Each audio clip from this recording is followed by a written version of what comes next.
everybody? I'm Tommy, and you are on the lifeboat. What's happening around town? Welcome, people. We're doing Night Yard. This is what we do every single Sunday night. I get out, I wander around the prison yard, and usually over hanging out by canteen, right, or pushing up on some people, trying to get a 50 paper out by the yard. I run into these lowlifes. That's where I would be.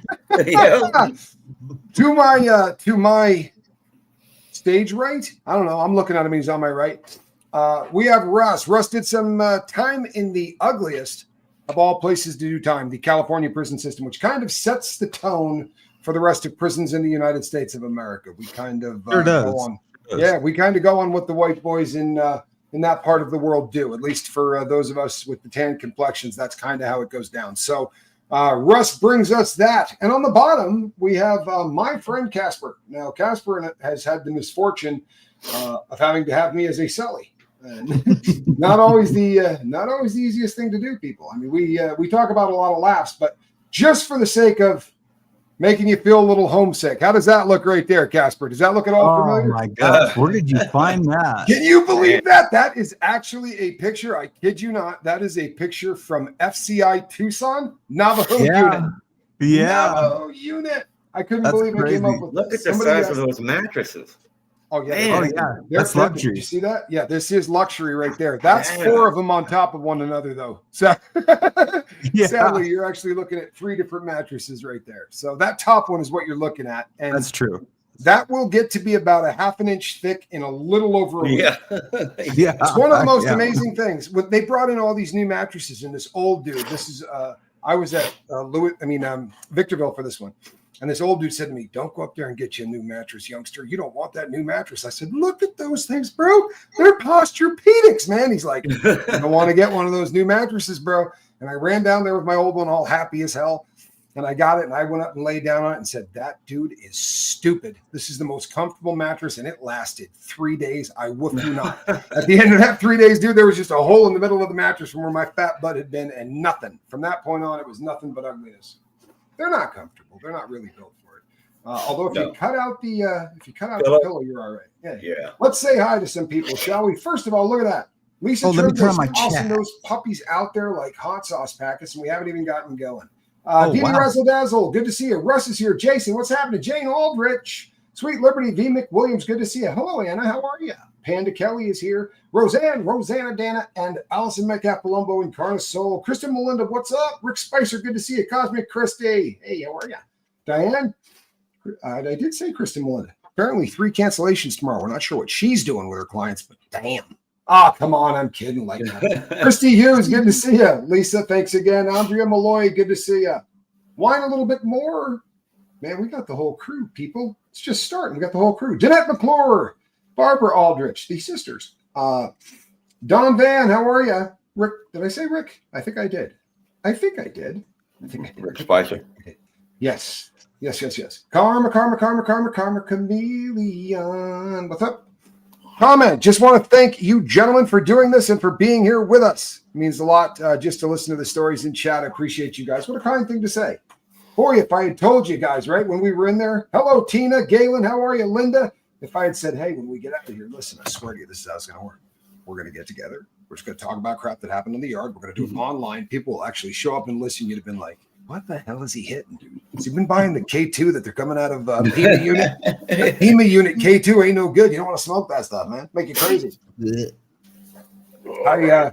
So today, I'll kick this thing off. Listen, if you have any questions, put those puppies up there with a bunch of Q's in front of them. We'll star them. We'll make sure we get to everybody today, I promise. So today I was watching YouTube, as I do from time to time, looking for content. And there was a guy talking to a cop. It was one of these videos where body cam stuff. This dude said stuff to a cop. And I was thinking to myself, in our day and age, this guy would have pulled out a sap. He'd have hit me in the back of the head. I'd have been unconscious, and I'd have woke up in the back of the police car. And then when I got to where I was going, they'd have beat the bark off me. This kid was sitting there telling this cop that he had done sexual things to the cop's daughter. One right after the other. And the foulest stuff you've ever heard coming out of anyone's mouth. And my brother said to me, what kind of lowlife? I said, man, when this thing is over, they're going to tell you that this was either PCP, or it was that K2 crap. And sure as hell, man, they got to the end of it and they said apparently he was smoking a synthetic cannabinoid. And it was not really synthetic cannabinoid. That stuff was way too strong. It was all over Christy ass. It was so weird because I haven't seen an episode in a long time. Then I went back and started watching and went, oh no, I've seen this show a million times. This dude's so spun, they've got no idea where they are. Like that stuff's, if you've not tried K2, don't. Right? Yeah, don't. It's a dangerous drug, don't. Man. No, for real. There we go. And we start this thing living off. on it too. Yeah, no. And inside it's so popular, people. And the reason it is because they turn this stuff into liquid, right? So if you're sending in a piece of paper, you just take that piece of paper and they dunk it into the chemical with what it is it sounds like killer weed. No, it's something completely different. Wow, I should not be allowed to touch computer stuff. I apologize. No, what this stuff is a little bit different. It is it's a synthetic cannabinoid. So in theory, this is going to be working on the same receptors that, what did we do? Did I get rid of him or did he get rid of him? I do not know. Oh no, you know what? He's not connected anymore. So that wasn't me. That was Russ. Russ, get back in here. So it's not a weed product. It acts on the same receptors, right? It acts on the same receptors in the brain, but this stuff's made in a lab, right? And the doctor that made it, I can't think of his name anymore, but it starts with a J. And they will call this particular stuff is all done by numbers. You don't call up and go, hey, I want that K2. It says, there are a series of numbers on it. And the J stuff that has a J in front of it, like you'd be in prison and you'd hear guys go, hey, man, we just got a batch in here and it's that J. All right, that's good. I think you got a little background. There we go. That's better. That J class stuff is absolutely foul, and it got people doing really stupid things. We had episodes that were horrific. Just people screaming at the top of their lungs and doing things that you couldn't possibly imagine. What is one thing did you wish you had while you were in prison? One thing from the street. Russ, check your mic. We're getting a bunch of background noise on. Is it good? There's nothing on here. Oh, and you're way louder now than you were earlier.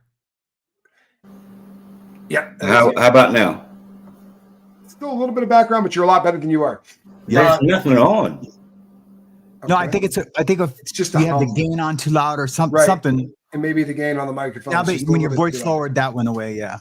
Okay. So, are we talking about Spice or Poppy or K2? Tara Jackson, here's the problem with these, right? Just real quickly. The problem with this is that all of them now are getting like it's calling something a Kleenex, right?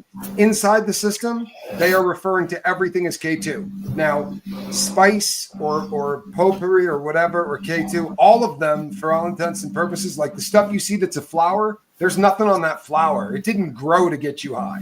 They sprayed the flower with the same chemical that these guys are buying and putting on paper.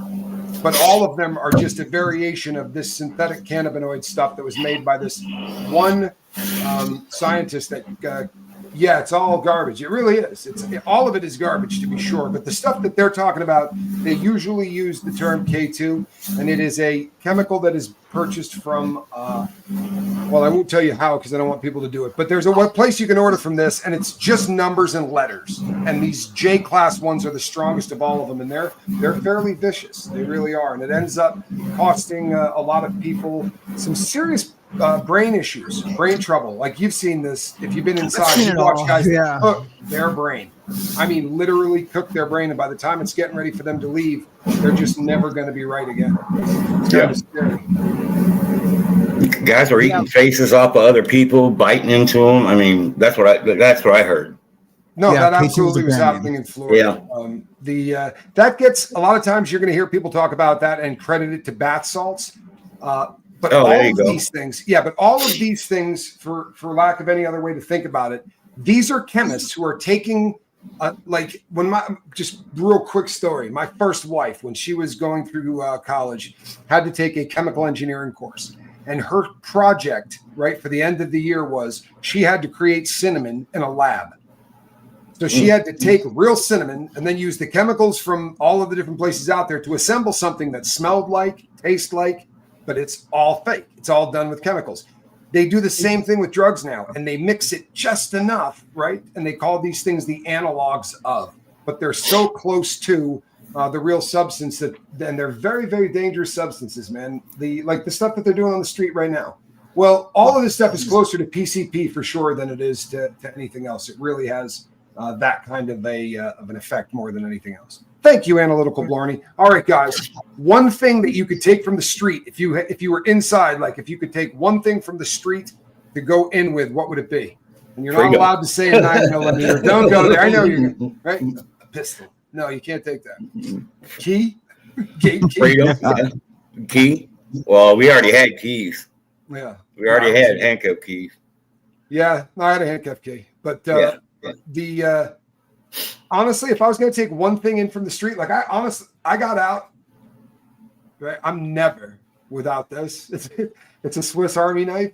And every time I'm out doing something on the street, I'll be like, oh man, like this just would have been so easy. And I had no desire to stab anybody or do anything else, but all of the things that this does, that we take for granted, you don't have scissors. Like they sell them, but those scissors that they sell on store, you couldn't cut a baby. Right, you couldn't hurt anything with those scissors. They're absolutely worthless. So you end up taking apart razors to do everything. Right, a pet would be great. Panda Kelly says a pet, but for me, I'd want a Swiss Army knife. Yeah, honestly, think of all of the stuff on this. Look at that. It's a screwdriver. Like you have no idea how much you take that for granted. But the things that you could do with just a screwdriver. You need a star bit. That hollow star bit. Yeah, you know what? Casper had a star bit. Mm-hmm. Yeah, when I first met Casper, that was one. Honestly, that was one of Casper's biggest scores. When I first met him, he had a perfect one. He had it on a chuck. You see, listen to how good my memory is. This was on a chuck that people use for a drill, right? Mm-hmm. And he had the end of that thing done into a star key, so you could go into the shower and just go. I mean, it was light switches, everything. He was big pimping, dude. He was a criminal. When I met Casper was going hard in the paint. He was a straight. And just for my viewers and people that my name is my nickname was Casper. To everyone who knows me as Sam. I just want to put that out there now. You know, I should probably tell Sam that we're not incarcerated. But bad. I used to do it, but that's all right. I think. Really, and I wouldn't even have to have the internet, but just like a computer that had some programs on it, you know, that I could just learn and master, or it could be C++ or just I don't know, but I really wouldn't even want the internet. I mean, it'd be nice to have the internet, but you know what I mean. I take that for granted now, but you know something? All I do all day long is look up information all day long. Yeah. And I take it for granted now, because now if I think of something and it's like, I used to read the entire book, right? Someone would say, oh, there's such great stuff in there. And I would take notes on it and things, especially if it had to do with chemical dependency or whatever. And you end up reading a book this thick. Right. And there's like 9 sentences from that damn book that end up going into the notebook. And you're just like, what an epic waste of time with AI and all of the stuff that I've got now. Oh, yeah. A computer would have been great. God. But now they have iPads, and I mean, not that they can go on the internet, but it's something that they can watch movies on. And I guess they have that in the feds now. That's what I've been hearing from my fellows that have been getting out. In the feds, they got tablets in the feds. Yeah. Shut up. To do for visiting, for everything. When did you get out, Casper? In 2013. Okay. See, I'm way old school. I was in from like 89 to 99. So I mean, we didn't have computers, and nobody had computers really back then. They didn't have it in 20. Cell phones, nothing. See, I got out right at toward the end of 2020. So basically, I was out for a couple of months before it was 21, and they sure as hell didn't have them then. But yeah, they have tablets now. But it said on the screen, like you remember back when you and I were at Black Canyon, and it said like MP3. We didn't have an MP3, but it already said it on the computer. Well, that's what it was like when I was leaving. It said visiting. There were like 3 different things that you're like, whoa, you knew it was coming, but it hadn't. And so that visiting they're doing on tablets now. that they can buy. That's incredible to me. Crazy. That is absolutely incredible. What's next? Well, and you know, my wife, the one that was the attorney, the first place to ever do it in the U.S. anywhere was the jail we were at, and nobody would do it. Like everybody was kind of weirded out and paranoid, and she was like, "Oh hell yeah!" Right? I mean, she only lived 2 miles down the street, but she was like, "No, we'll do the video visits." And since no one else did it, and I mean literally no one else, they would come on and go, "We're trying to iron some stuff out. Would you guys like another hour for free?" And you're only supposed to do 15 minutes. We'd be like, "Oh, hell yeah." You know, I mean, and I would go on there every night and just talk to her for hours in FaceTime. But it got out of control at this place because they had them on the wall, like a payphone kind of a thing. And they had little dividers or whatever. But I would go and sit down. And you remember my wife, she was blonde and kind of tall. Like she stuck out. She was tall, And guys would be walking by and people say things. And it's like you're always on the – and I had a homeboy that I ended up doing a ton of time in the feds with solid wood. But he would sit on the back of my chair. So his back would be against my back. And he'd just be like, "Man, keep walking. Like say something dumb, dude. I'm going to crush your larynx." Yeah. I remember it was just a payphone when I was in. We didn't get anything like that. Right? Well, it's crazy to me that they're going to allow tablets because you're going to get someone like you. Mm-hmm. I mean, honestly, it's going to be somebody that kind of understands the system, and they're going to figure out a way to get that tablet to where they can get online and they can do things because there are some slick fools in there. You think to yourself, "You got nothing to worry about." I remember guys saying to me, "Oh, your MP3 player's broken. You want to sell it to me?" And I'd be like, "What the hell? What are you going to do with it?" And they would bootstrap these things. I had 4,000 songs on my MP3 player. When I was at Victorville, there was a guy that goes, "Give me your MP3 player and I can make it so you never have to plug it back in." We used to have to plug it in every 2 weeks to charge, or you didn't get your music. He'd say, "I can load it so that never happens again, but you can't put any more music on it." Well, I was getting this dude to crank them out. Every week I was buying a new one. Every week. And I would just sell it with 4,000 songs on it, find a guy my age and be like, "Dude, give me $400. I'll sell this thing to you. It's got all the music because it's $1 a song. I'm going to sell you $4,500 worth of music." And then we got caught. Yeah. As is always the case. It was a good one, so we got caught. That's right. It was a good time. While it lasted, it was a hell of a lot of fun. It was a great hustle. Yeah. But all good hustles come to an end, unfortunately. That's true. They do. Yeah, they get touched by the police somehow. They get touched. Any interesting stuff? I'll tell you, there's a couple of prison stories this week that came out that I find kind of fascinating. So we will bring them up. Analytical Blarney, thank you so much. See that song? Big Pimpin'. Stuck in her dome piece. I blame me. I blame me. All right, people. I've told the story before. But that's where I pulled up. This is in the state of Pennsylvania. Yep. And this is where I pulled up to go to prison. That is Lewisburg Penitentiary. Everything you're looking at right there is inside the wall, right? So the wall that goes around this prison, this right here is the administrative building. All of it, everything is inside the prison. And this right here, these are the blocks, right? This is J block, the second floor. And this is where I lived on J block, second floor for the entire time I was there. And we would go from cell to cell to cell to cell every 21 days. But there are lawsuits coming out of Lewisburg, and they're talking about opening up for a class action for all the people that went through the special management unit. Oh, wow. For cruel and unusual punishment. So I got some homeboys that said, "Dude, you got to get on this," because I was there a long time. Like I was really there a long time. And it's a pretty ugly prison. They were not particularly kind to people, but I was blown away by that. I figure maybe there's a change in times, and there's actually a shot that maybe people will treat us kindly. I'm probably pipe dreaming it. See that? Big Pimpin', everybody. Big Pimpin'. Keep it going. I want to hear it's in everybody's head. I don't even know the song. You don't? Nuh-uh. Why do I find that hard to believe? Who sings it? Do people who ride in your car try to make birthdays special? They sure do. Go ahead, Russ. Not in the state. I mean, your selling might do something, you know what I mean? But fellas don't come from other buildings with candles and a cake. No candles, no cake. You get a brownie in between 2 chocolate chip cookies, Peckerwood sandwich. Yeah.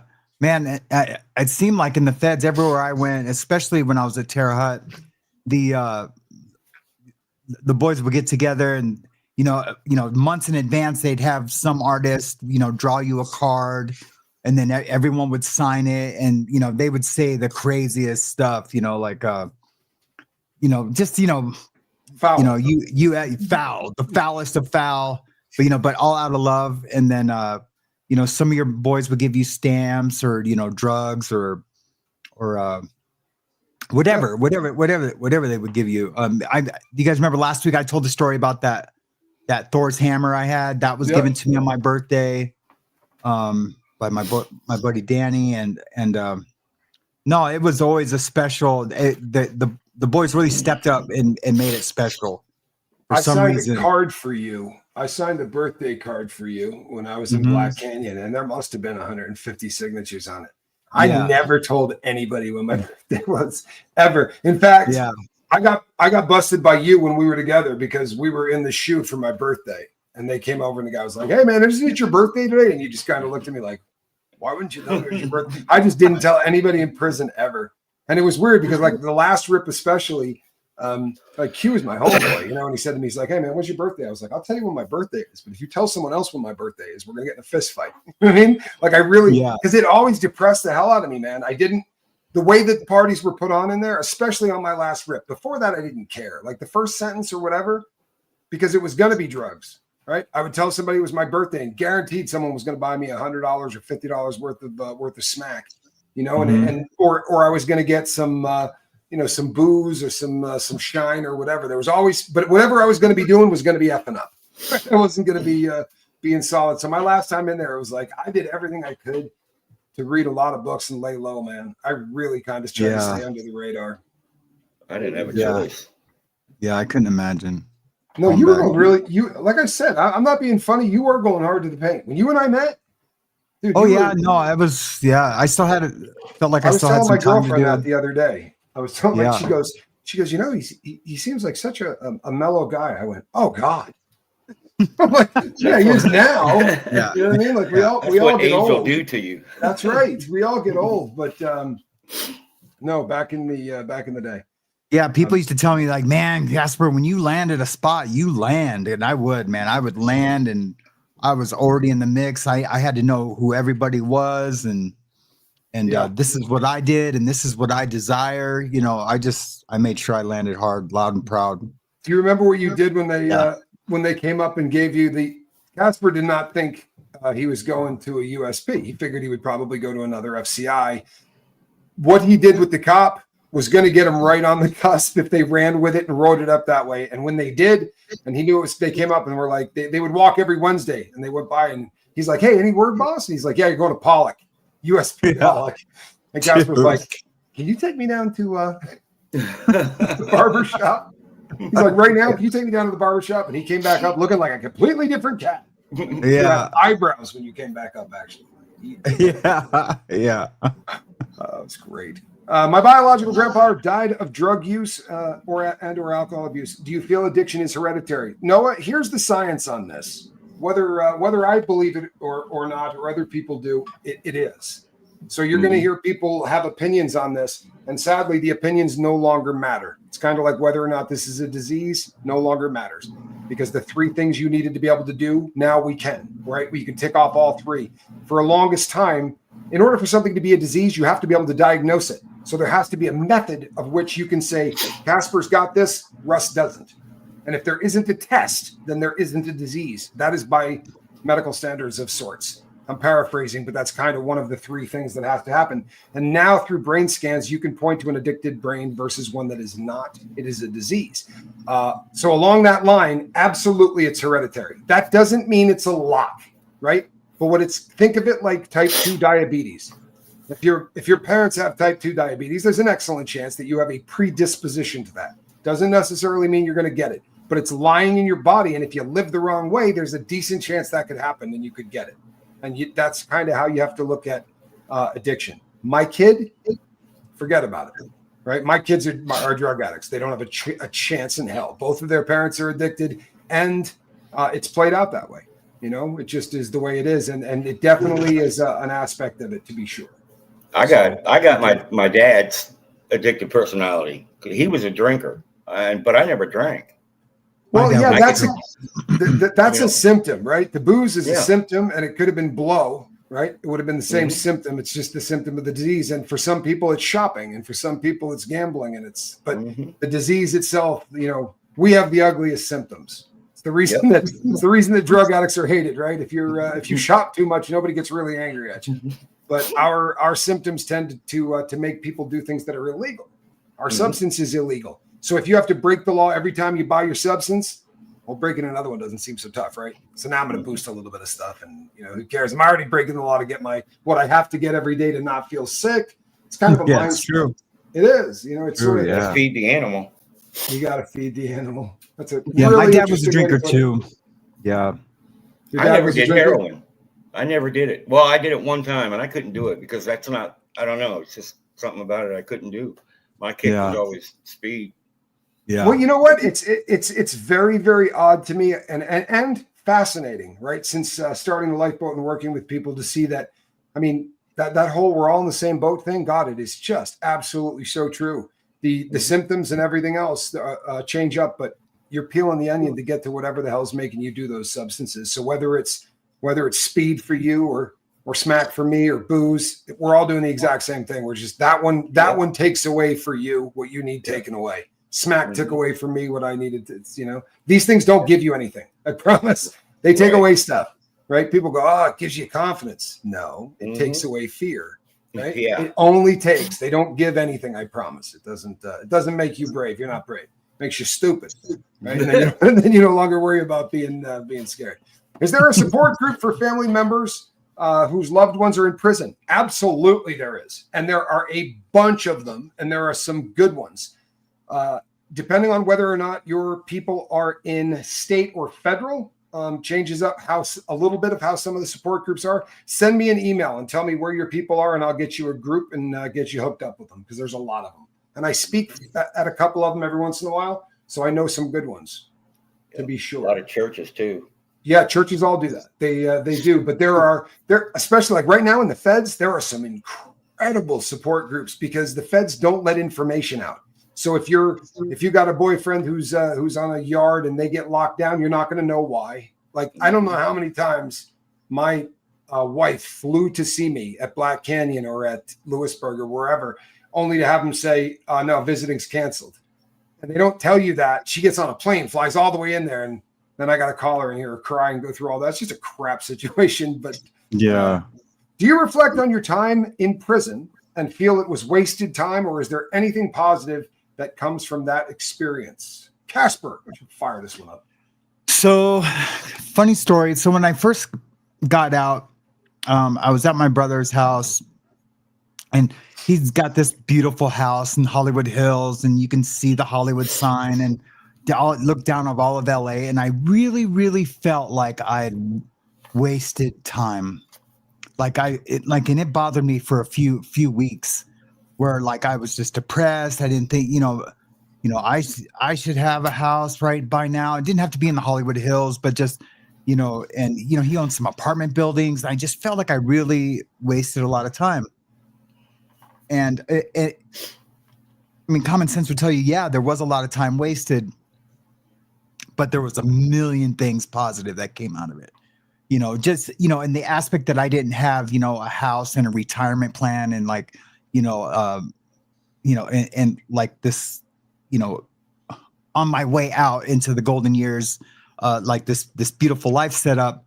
But, there's so many positive things that came out, and we've talked about it before. I felt like that's where I learned how to be a man, like the core values of being a man, keeping your word, showing solidarity with your friends, loyalty, wisdom, wisdom, just so many things, wisdom that I never would have learned on the streets. That a guy like me needed to learn, we all just did. so many things, it's crazy. So in that aspect, I wouldn't change anything for anything. Yeah. I'm exactly where I'm supposed to be today. I'm my most authentic self. I am today, even if I do get a little depressed sometimes or overworked or stressed out.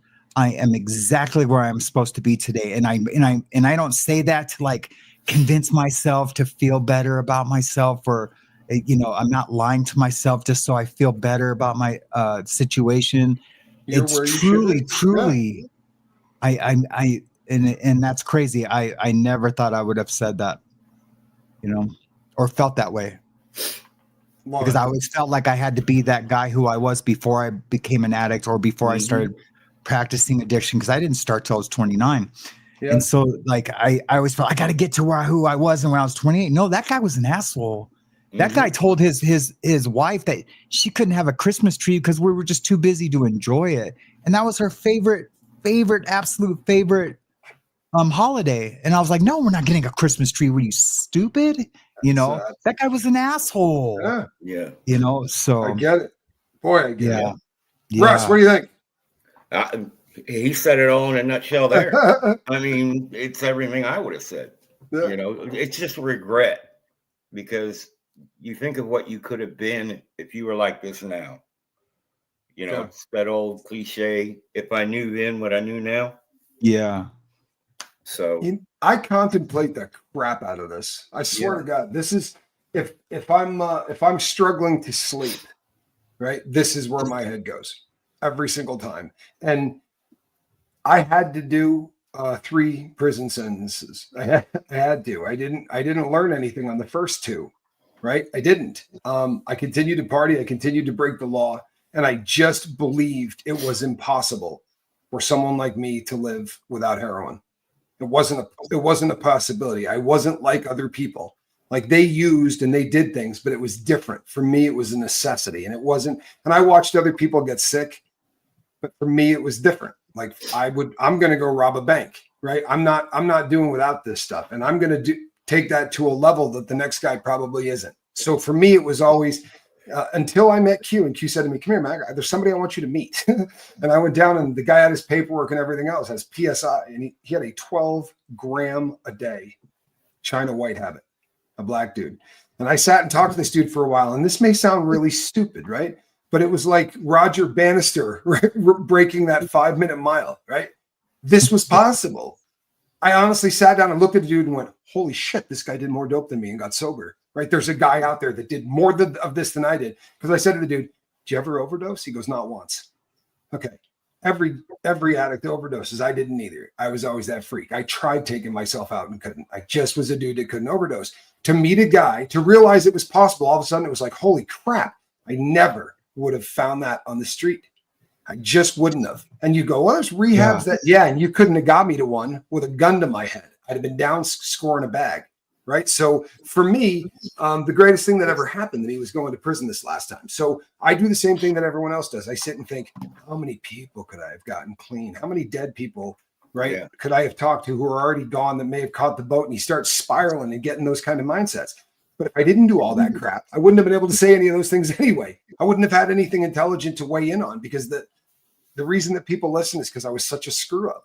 I mean, honestly, right? It took 30 years of being an idiot, or my resume wouldn't have kept people listening. Yeah. So it's, honestly, for me, and I met, no joke, you meet thousands of people, and most of them are worthless. And I'm dead serious. There's a lot of people in there that are worthless, but I met about a half a dozen people that I would happily do anything for. Right, I'd run into a burning building, or I'd grab a piece and go to work. And that's a rare thing. You think you know what friendship is, and that's another thing, right? I've told the story 100 times, but I had a misunderstanding that was going to get steel put inside me. And in the feds, if you go in another unit, you're going to get caught, especially if you're in a higher custody level. You're not just going in and out of units, man. They get upset at that. And I walked in, and a homeboy of mine is sitting in a different races section, having a conversation with the people that I had a beef with, because he wasn't going to let it go down. And I said, dude, get out of here. He goes, I got this. Don't trip. Yeah. I don't know what he said. Right. But they came up and said, hey, that's quashed. Don't worry about that. Right. Yeah. So he went over there and had to say something along the lines of, if something happens to my boy, I'm going to kill every single person in this building. Like, I'm going to come back here with guys and go nuts. And to have somebody to have your back like that, it gives you a different mindset when you leave. It really does. Because when someone goes, hey, man, you got my back? I go, no. I do it all the time. No. No, I don't. I mean, I could talk to you. I could do whatever. I don't have your back. That's a completely different thing. I've learned what that means. And with all due respect, I'm not signing up for that. You know, I'm not ready to go down and stab people if you need that. You know, it's different. And I got a lot out of that. I really did. You know, when you need someone to be outside that shower so you can close your eyes and wash, that's a different kind of friendship. It really is. It's kind of in the state, you know, I came out a stronger person, stronger man than I went in, because I could tell somebody no, and I could tell them why. Oh, Stand yeah. Yourself. Yeah. You know, I've got just all of my uncles and the cooks and everything. You're trying to hook me back up. And no, this is why. You know, no disrespect. I'm leaving. They kicked me out of California. Yeah. So that was it. Grizel, you're absolutely right. There is a range of reasons that people have addictions, right? But the common denominator is people who do not feel comfortable in their own skin. And that chemical, that shopping, that whatever buys you a block of time where for that period of time, you feel comfortable inside your own skin. You don't feel like you want to jump out of it. And learning to feel comfortable in your own skin with no substances, right? I think that's the key. You know, and if you could have told me that was possible when I was doing, 6 or 7 grams a day, I would have gone, nah, probably not. You know, I really doubt that. And then to be doing what I'm doing, not just be comfortable sober, but to be comfortable out here admitting what a scumbag I am, right? And how I lived is probably not something that I would have been doing. You know, so I spent a career lying about who I was, and now with the other. Yeah. Might be inappropriate. What? On the boat? No. But I don't understand how any of you drink anything from a cell toilet. Please I never explain. did. No, I can explain this. The cell toilet thing, it's not, people use the word toilet Merlot because they think it's kind of funny. But 2 things. Number 1, you've not ever seen a toilet cleaner than a prison toilet. Right. I promise you. If it's I don't mean like in the shoe, right? But if it's in your place, you don't have anything else to do, right? Mm-hmm. Guys get stupid about that. During lockdowns, you do laundry in the toilet, right? They're made of metal, and like I knew guys that clean this thing 3 times a day. However, if you are going to cook in the toilet, it's because you happen to have a sink that will run the hot water. If you keep the hot water running, it flows into the toilet as the overflow. Therefore, if you leave the hot water on, you can put a bag of wine into that water. And if you raise that water to 80 or 90 degrees, a 4-day bag of wine will be ready in a day and a half. That's always a really good thing. We had long stingers in there. You know, the guys that had we were allowed stingers, but that's what they would do. I mean, they'd have a 10-foot, 12-foot cord, and they would just stick it under the bunk or whatever. Yeah. They would do that. Yeah. But you take 2 bags. The inner bag holds the wine, and the outer bag protects the inner bag. And then that goes into the toilet, and it gets bigger and bigger and bigger, and you got to burp the air out of it. It gets bigger and bigger, but there's always 2 bags. And we're not lining up with cups, dipping it out of, the toilet. No, right. Although I'll tell you one of the funniest things ever. We had a bag of wine cooking in a toilet, and it was a single bag because there wasn't a double, and it was hard to get bags in the shoe, which is where we were cooking it. And it was Laffy, man, and we're pulling this stuff out, right? And he goes, we need a strainer for this. And the guy goes, hey, I got a T-shirt, man. And he goes, dude, I got to use no dirty T-shirt. And there's wine coming out the side of the bag. I'm like, bro, there's a hole in that bag, and it's been in a pit for 2 days, and you're wearing a T-shirt to strain this stuff out, dude. Yeah. Knock yourself out, man. Good for you. You're a trooper. But you tend to go a little hard. I mean, again, it's kind of nasty, the attitude that you take, but like I've watched guys eat 5 ounces of nutmeg because they wanted to feel a head change, right. Inside there. And the guy tripped his balls off. Dude said to me, I've never, ever been that high in my life. I said, really? He goes, yeah, I didn't crap for 9 days after that and had to go down to medical. He said, but wow, what a buzz. How did y'all get your nicknames? Okay, there you go. Well, it's Rock, not Rocky. But how did I get Rock? I don't know that I can answer that. And I've had that nickname since college. Yeah. It had, it had something to do with a fire alarm and me not getting up. Like they brought in firefighters and everything else to sweep room from room. And the one place in the entire dorm where the alarm was actually like set up, the speaker and all that, was in front of my door.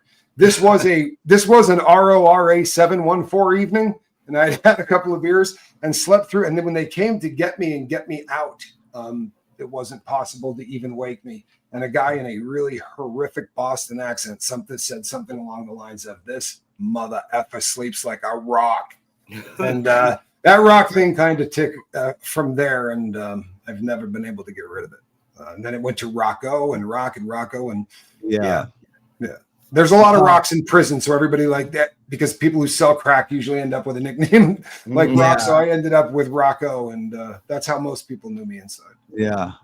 Mine was I grew up in Los Angeles, and I grew up down in the beach area, but during the summer I'd go stay with my grandmother, and she lived like in East LA, which was, mostly Hispanic, and I was like her little white grandson, and so all her friends, and they all called me little Casper, or they Casparin or Cartoonica, which is like the cartoon Casper. Right. And I was I was her favorite Nieto, which is grandson, and so that name just stuck. It didn't really stick with like my lily white friends at the high school, but it stuck in my grandma's neighborhood. Well, when I got older, I spent a lot more time at my grandmother's. I didn't want to live with my parents anymore, and I lived there. And everyone just called me that, and I kind of forgot about that name until I ended up going to prison, and all the Mexican dudes just started calling me Casper, and I was like, "That's crazy. That's what my grandmother and all her friends called me." And they're like, "Well, then that's your name, brother." There's a lot of Caspers, and here's the other thing too: when you get to prison, no one will ever say to you, "What's your name?" Right? Mm-hmm. They say, "What do they call you?" Yeah, what do they call you? You just don't meet a lot of guys that want to, go, "Hey, my name is Tony." I was hard-headed. That's how I got mine. Look me up when you get out, right? Yeah, hard-headed. Yeah, hard-headed. They called me Woody. Yeah, Woody. Yeah. A lot of woods, a lot of Woodies, right? Yeah. A lot of Castros, a lot of Woodies. Hey, do you remember Redwood? Oh, yeah. Yeah. Yeah, he's a really good dude. I ran into a bunch of people that knew him, and I got some stories I could tell you about him on the street. Him getting out. That's cool. Yeah, that's cool. He was half Indian and half white boy. They called him Redwood. Dang. He was great. Best spread ever. Oh man. Gosh, man. All right, look, while you boys are thinking, I'll break the ice. Okay. While I was at FCI Tucson, I had a job to push around a former head of a Italian crime family. No joke, real deal. Joe Waverly. And I was his wheelchair guy. That was my job. And my other job was I worked the deep fryers in the kitchen, which is the greatest job ever, right? The deep fryer, because you can deep fry anything and get paid for it. But they had these pork steaks that they got from Red Robin. Red Robin must have owed him money, like didn't pay taxes. This happens all the time in the feds. McDonald's will dump off French fries, and we'll get real McDonald's French fries and stuff like that. So these were already cooked, and they were in these little packets. And when we went up there, this old Italian guy, and he was old, he said to me, 26 years, he goes, "That's the first meal I liked in the federal prison." He's like, "I'm not shitting you. That was the only meal." So I went up there and started wrapping those puppies. I had them on both sides of my legs, all the way up, all the way down. I mean, I was the Michelin man. I was leaving with about 60 of those puppies on. And I'm talking 200 days in a row, I walk out of this place and no one touches me. And I'm walking out the door and just doing my thing. And the guy goes, "Hey, Rock." I went, "Oh, shit."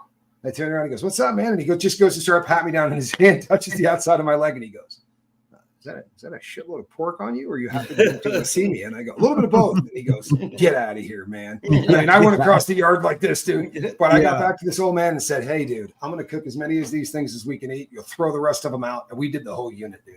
I mean, all you do is take the bag and dump it in boiling water. You keep it in there for 20 minutes, take it out, and it's got all the seasonings on it. That whole unit, man, was eating. Yeah, we got busted, but it was a hell of a good time, man. I got fired the next day. It happens. If you keep a job here, you suck anyway. every different prison I've gone to, and it's a lot. It's all around the country. There's always someone who's, oh, you got to get so-and-so to cook you this bowl he makes or this.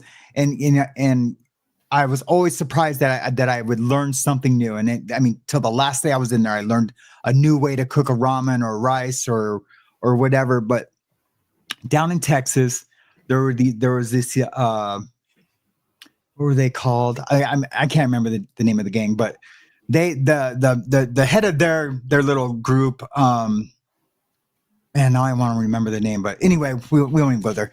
And he's like, man, he's like, I know you ain't never had one of our strombolis, so I'm gonna make these strombolis before you leave. I was just back on a violation. I was like, bet. I was like, man, but he's like, this would be the best thing you've ever had.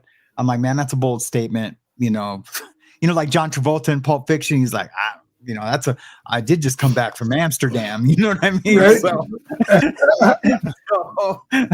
I'll take some of the Madman, and so I was like, all right. And man, he brought me this thing. It was like the size of a Sunday newspaper. And I was like, I go, who am I splitting that with? He's like, no, that's yours, bro. That's yours. I was like, everybody gets one of these? And he's like, yeah. And man, it was just the cheesiest, meatiest, greasiest, most delicious thing I've ever had. And I've tried to recreate it out here and I can't do it. The way they wrapped it and the right amount, ratio to cheese to meat, where it was in the wrap. And it was like 4 tortillas, overlaying each other and then wrapped into one big thing. And the way they made all the tortillas stick together. So it was just one big thing. And the way they cooked it in the newspaper and, they took it out and let it, cool and then threw it back in to deep fried it. Yeah, man, it was the best thing I've ever had.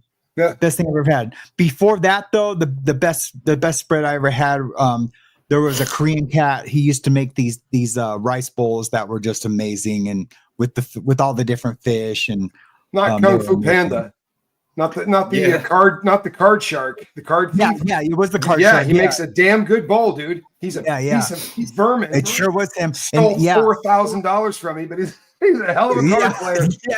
Yeah.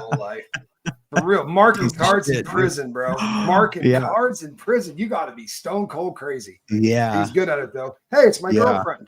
Reese, how are you? Good to see you.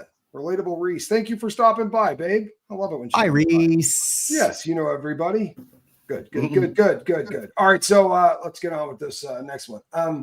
The spread thing it kind of becomes almost religion for some people. Speaking of, there was a guy in Black Canyon for $30. You can't imagine how much money that is in the joint, right? It's a lot of money.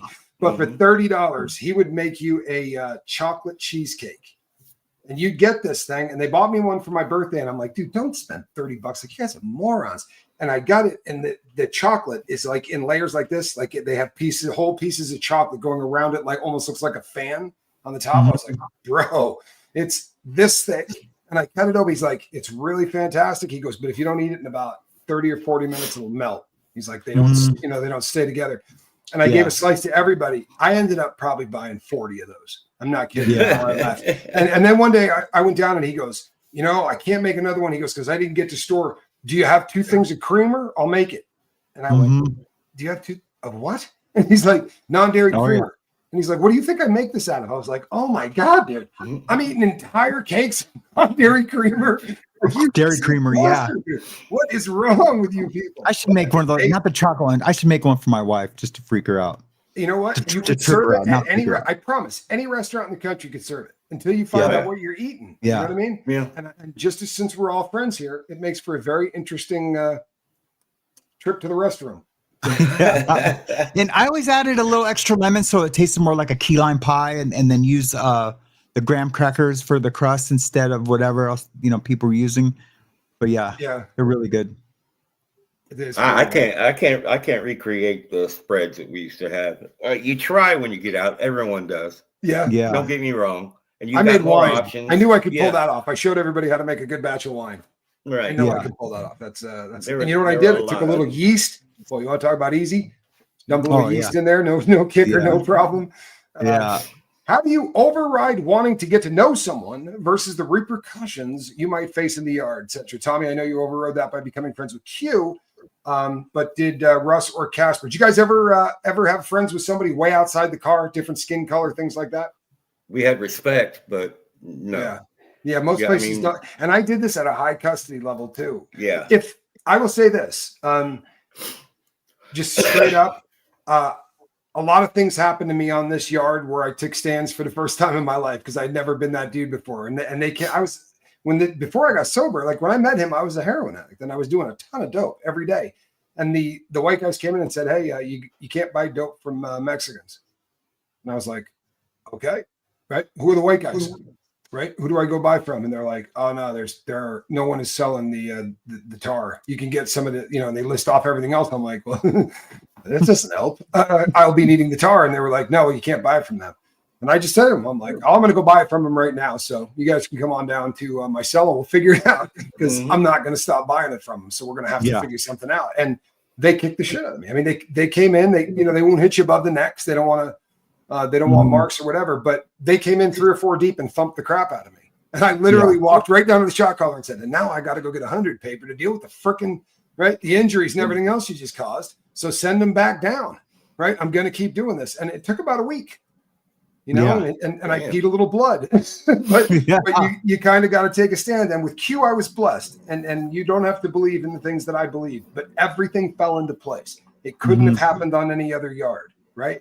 He said to me, "Look, man, get down there at 5 o'clock in the morning every single day and show up there at Unicorn. Be there every single day at 5 o'clock in the morning with an application." I said, "I already gave him an application." He said, "Have another one. And when you see someone run out the door yelling and cursing, walk up and go, 'I got it.'" And I did that every single day. But once I got that job, they moved me into a unit. And I was sitting down watching TV, and he came and sat down next to me. And I was like, "Holy shit, right? We're going to get it. This is going to go all bad. Like, knives are coming out. There's a black dude sitting in the white dude." And he goes, "Oh, we don't do that in here." He's like, "We're all factory workers. Nobody plays any of those games. I can't eat after you." Right. Like super obvious stuff. He's like, but no, you can sit wherever you want here. Nobody. So I never would have been able to do the things, no matter how much I wanted to. Like if it had been at mainline Victorville, they'd have killed me within the first 2 days of hanging out with them. For real.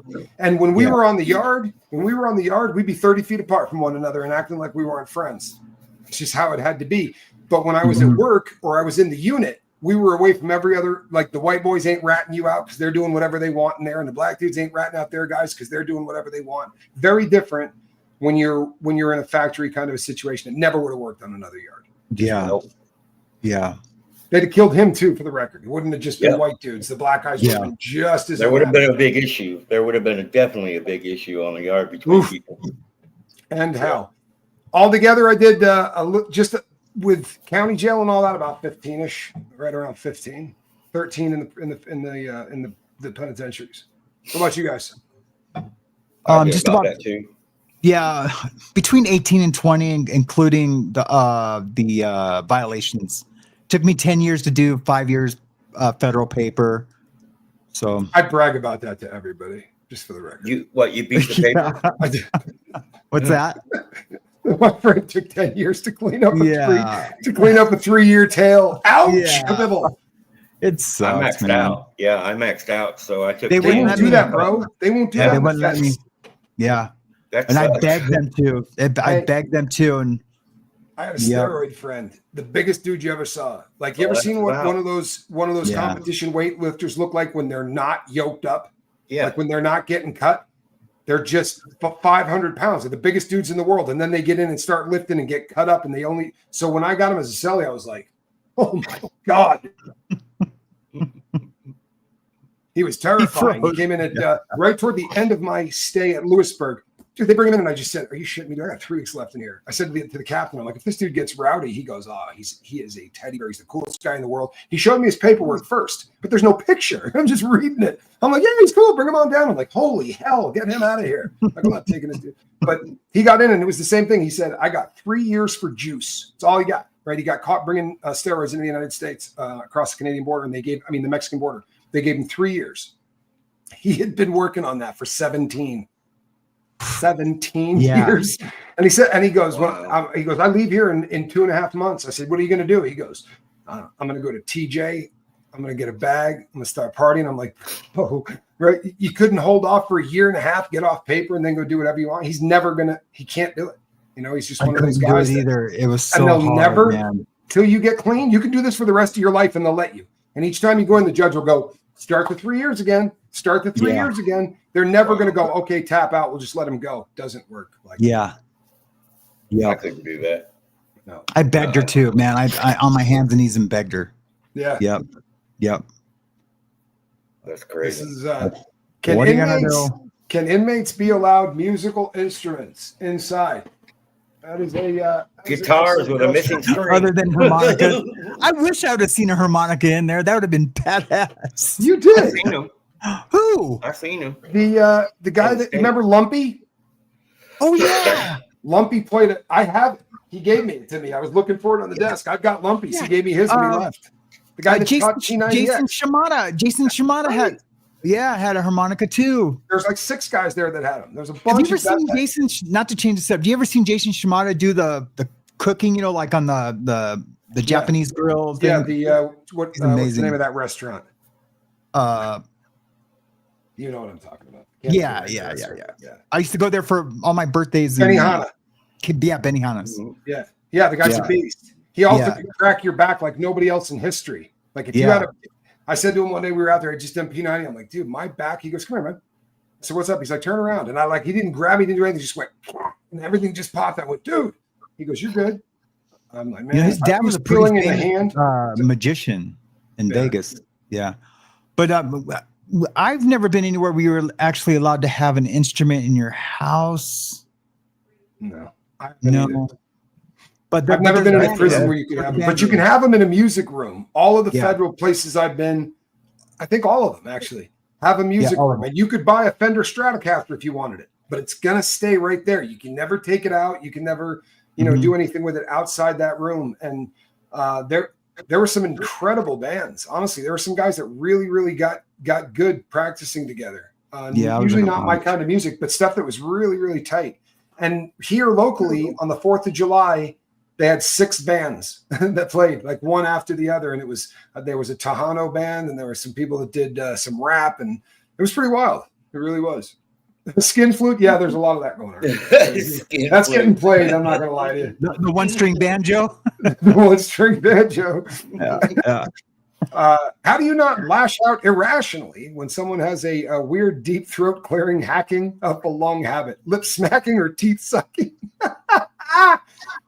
You don't. You actually just lash out irrationally. What makes you think that they would? No, what happens? Honestly, tell me you have not said to a cellmate, hey, bro, you're going to learn to chew with your mouth shut or I'm going to kill you. Yeah. I guarantee you, everybody here has said that. You get a 17-year-old that comes in and goes, you're like, no, not going to happen, dude. It's a small cell. We're not doing it. I had a cellie that would sneeze. He was one of those, like, just out of nowhere, like, wacko, just real loud, where you would like, well, dude, stop me. I jumped down like, dude, that's it, bro. Yep. I'm heated just thinking about him, dude. Yep.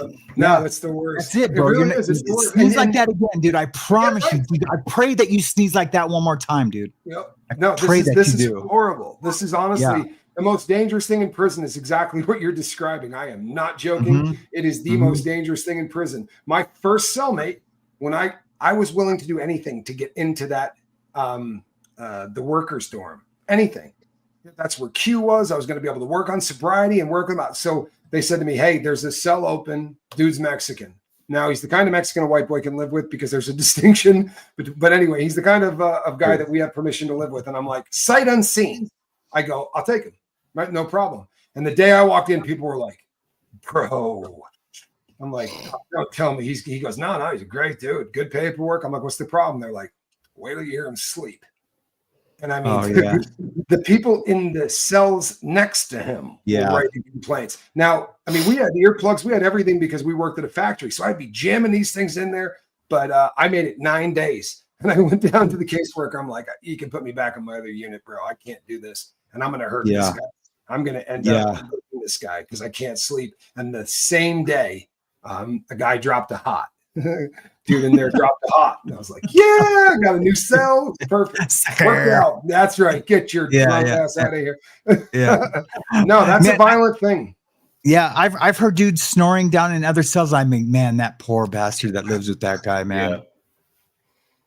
My email address is my name, TommyScoville@gmail.com.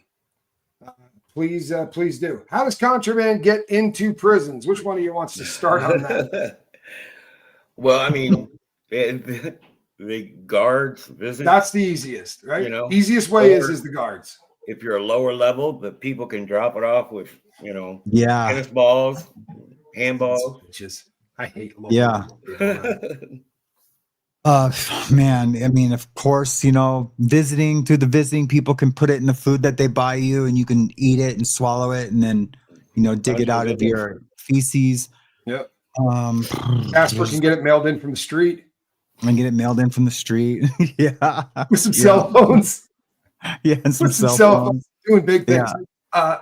Here's a good tennis balls over the fence. Yep. Tennis balls over the fence. Like right here, the local FCI, the road and the fence are 4 feet from one another. I'm not kidding you, man. It takes just a flip and you're good to go. And then the morning crew goes out and picks up the tennis ball with a razor blade slicing the side, and inside will be a ton of dope. That's very popular.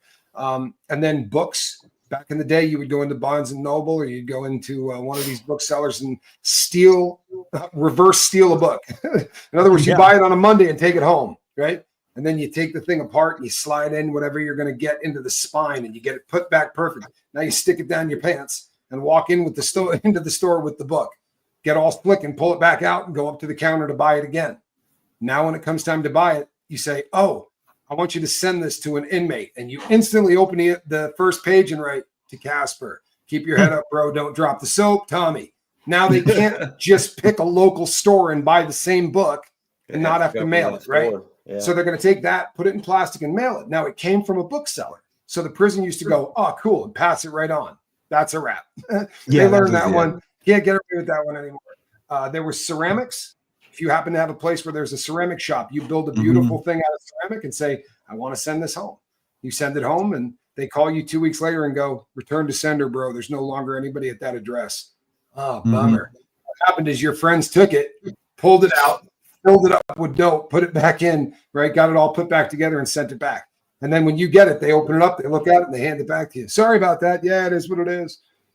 There's a ton of these people have all day long to come up with ways to get dope, right? All day long. It's all they do. When I was at Lewisburg, in fact, let me see if we can. So I showed you the picture earlier, right, of Home Sweet Home here at Lewisburg, but right up here. So we would go from this window, right, to this window on the outside of the building.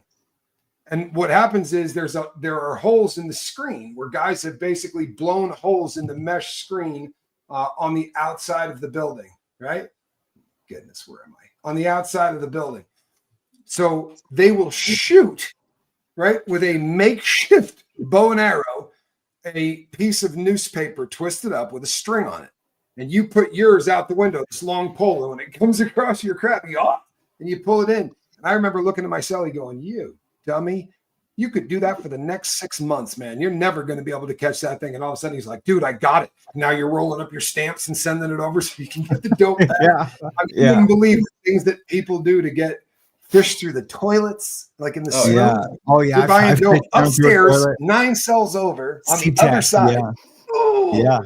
Dirty fishing. Ooh. Yeah, I've fished through many a toilet. Yeah. We fished off you ever fished off the tier? Oh yeah. The second one, go down to the third or whatever. Or got book out. So you make your car, and when you're going in, you make sure you got a little ramp so that you can hit that thing and it will jump and fly down. And then you go, "Little help," and your homeboys will catch it, pull it in. Where's it headed? Yeah. The first time I walked into a federal prison, it looked like a friggin' trawler. Spider web. What the hell is going on around here? And everybody will help you just a bit, just to pass time. It's a lot of fun. When I was one of the funniest things in the SMU, because it's a huge ass tier, halfway down that tier is a fire door, right? So in case there's a fire, it'll automatically lock. Well, your car's not going to get by it. There's just no way, because the door comes out a little bit. It's a smaller deal. So if you're in that cell, you got to catch you got to sit at the door. I'm not joking, for 21 days. And when the car comes up, you got to catch it and throw it down the hall for the guy, because no one's going to get by there. And you're all day just doing it. And I remember thinking, man, I ain't doing this. And the whole guy was like, if you don't, no one's going to do it for you when you need to get by there to get your dope or whatever you're going down. Rival gangs, straight up. Like the guys from up north and the guys from down south will be passing each other's crap because there's no other option, man. Tit for tat. Did you ever get state or fed? Remember the state soap, Tommy? Oh yeah. You know, little tiny bars. Yeah. Bob Barker. You know, we'd throw them out all the way through the building, all the way to the other side. I mean, you're talking 150-foot line. Oh yeah, it worked great. Oh yeah. Our cars were 3 to 6, depending on size, 3 to 6 batteries stitched inside a piece of plastic from a shampoo bottle. And then you'd put a car on the top out of Road and Track or whatever. And about 160 feet of line is what you needed at Lewisburg. To go from one side to the other is 160 feet. So you'd be spinning the line all day. Oh, man. God, I did a lot of that. Hold on a second here. And that is how it gets in there. Does the Night Yard show help you heal from the trauma of prison, or does it trigger bad memories, or perhaps both? You know what? We all get a pretty good laugh out of this, I think. We're a unique crew. This is my opinion anyway. We are a unique crew. You know, most guys that get out fail. Sadly, the truth. So if you're out and you're able to keep your head above water, for me, like I remember getting out and saying to people, I would not watch a prison show for $100,000. Like, why would I watch a prison show? I watch prison shows, you know, and I don't know whether it's because there's something. I mean, it's just a part of your life that no one else can relate to. So when you get, I mean, they can listen to it, but unless you've kind of been there and done it, it's such a bizarre world. I mean, most people think you're full of shit when you tell a story anyway. You know, some of the crazy ones, like Snow. Yeah, they got really heated at the guy, so they removed his head, put it on the bunk. Right? Like, people, no, that happened. No, it did. Yeah, it sure did. Put a few spikes in his eyes just just because it looked a better picture. But it definitely doesn't trigger me. And I would say it's helped. You know, I've been doing it for just a few weeks now, and it's been nice. It's been nice catching up with Tommy, and nice meeting Russ, and I think it's helped me remember where I came from, where I don't want to come back, and I just think, you know, God's timing is always perfect, and you know, I'm going through some things in my life right now, nothing too terrible. I mean, I'm just grateful to be alive and grateful that I have my beautiful little family. But this happened right on time for me. It happened right on time. Starting to feel a little ungrateful or not practicing gratitude every day. And since doing this, I've been practicing gratitude again and just thinking back to, you know, of that I don't ever have to go back there. And so it's been nice. I'm grateful. I think there's also something really unique about what it is that we do, right? Because when we come together to do this, you people come here, right? And you listen and you ask questions and you're interested and you're respectful, and we're not used to this at all. When you tell somebody you're a convict, you get shit on. What the heck? Yeah, you get treated really poorly when you tell someone that you've been to prison. So to have a group of people that celebrate that you're out and doing well, but are interested in what you survived, kind of validates your life a little bit. You know what I mean? I avoided doing prison content, like really avoided it, because I didn't really want to become that kind of a channel. And I'll tell you right now, there's prison content that I watch, and there's some that I'm getting to the point where I'm not 100% sure I'm comfortable watching anymore. You know, for real. I don't want it glamorized. I don't want it to look cool. Me either. In all honesty, it's not. It's we laugh. But usually someone will get to a question and where you're going to understand how ugly it was. Like, we can laugh about the stuff. And when you leave prison, it's a really weird phenomenon, because the stuff that made you miserable, you do everything within your power to stop thinking about as quick as you can. And you begin to bury it. And what's left, it's like a drug addict, right? The longer you're sober, the more you only remember being high and having a good time, right? You don't remember waking up in the morning, right, sick as hell, needing to go steal $700 before noon so that you don't get sick. And sometimes going to meetings and listening to other people reminds you of where you were, and you go, geez, I'm never doing it again. Well, this kind of stuff very often, kind of reminds me of that too. There'll be a question that someone will ask and they'll say, I hope this didn't hurt your feelings. And it's always the best questions, right? Mm-hmm. The ones that almost hurt your feelings.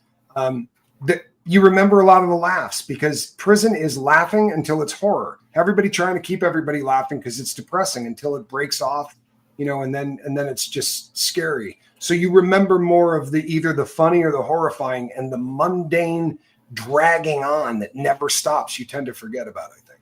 Mm-hmm. It's interesting to do this. I just remember, everything being so tense. On a level 3, level 4 yard, you're just always on edge. Yeah, your vagus nerve is kicked on from the day you get there until the day you walk out. Yep. Yeah. Which is just wrong. But and you look back, I see shows on TV about prisons now that I was in back then, and I'm like, wow, it wasn't like that back then. Mm-hmm. It just amazes me, and they don't show you the real prison anyway. Right. Why is prison so divided by ethics? After prison, does that carry out onto the street, or is it life back to normal? It's okay to be around all walks of life. Thanks. Well, when you get outside, if there's a guy somewhere near you who you think has touched a kid, right? You can, or you think doesn't treat women well, you don't have to go anywhere near this person ever again. In prison, you're trapped where you have to live, right, for the rest of your sentence or your life or whatever it is. So if they bring somebody in and you're like, I got to do time for robbing a bank, I got to do time for running guns or doing whatever, I got to live next to a guy that did this to a kid, it's not going to happen, right? It's not going to happen because you've already taken away my freedom. So that's not going to happen. I'll just go hurt this dude and you can put it on my tab. I think the reason that happens is not because once they get there, they find ethics. It's that a large amount of us were in some way or another molested as a kid, right? That's what sends a lot of people to prison. So there's a lot of really hateful memories. So when someone comes in for a crime that you didn't get to punish the person that did you like that, there's a really good chance that that's going to come out on these people. And I think that that's really what we see more than anything.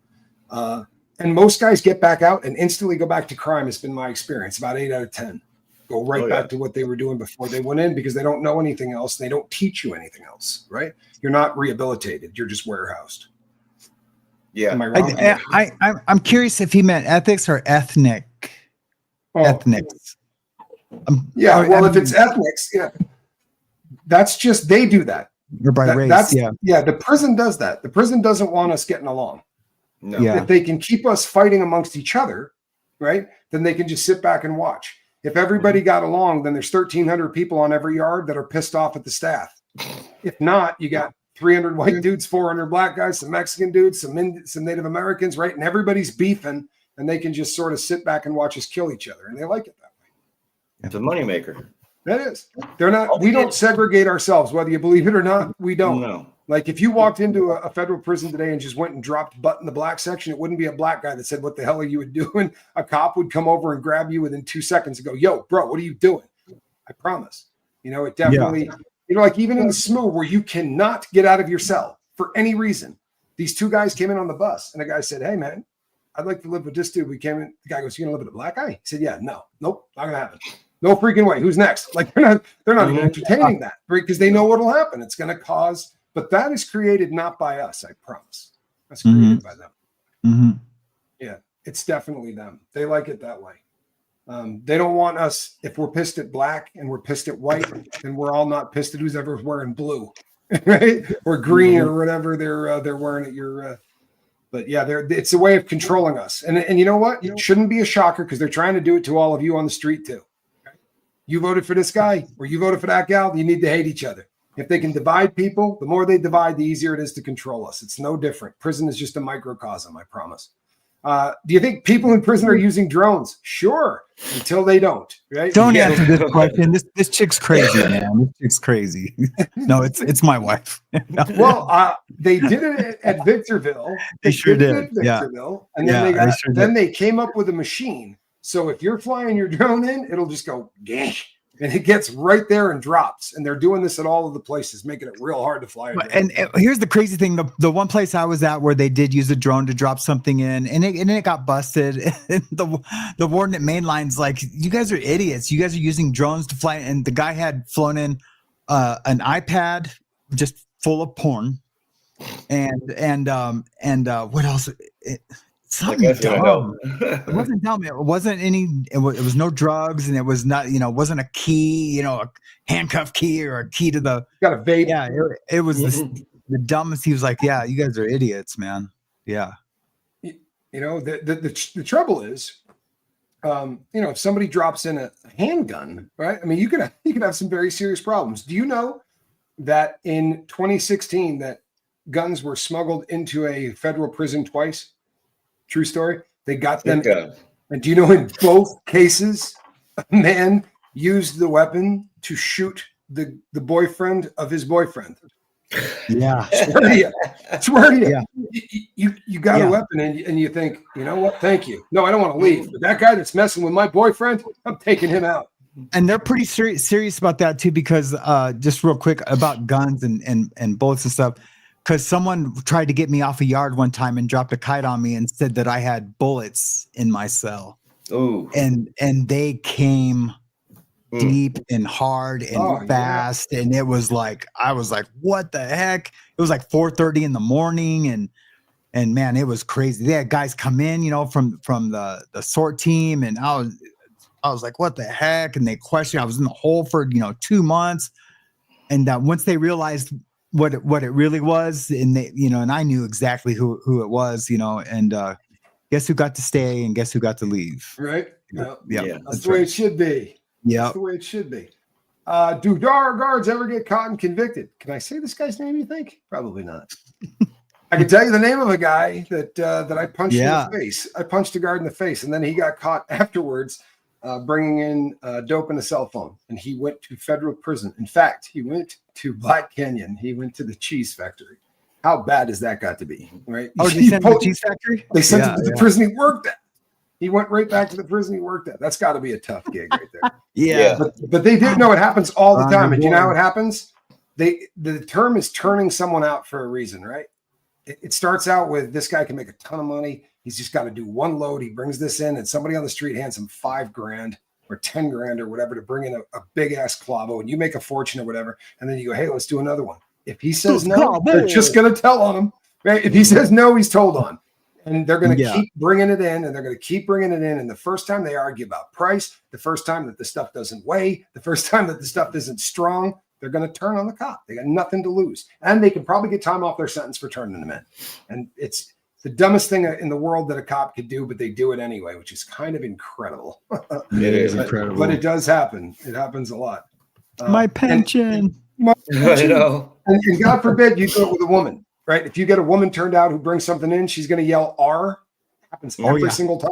And the guy's going to get more time every time. Yep. What do you think the punishment? Oh, they should kill them. Yeah, kill them. No reason to put them on an island.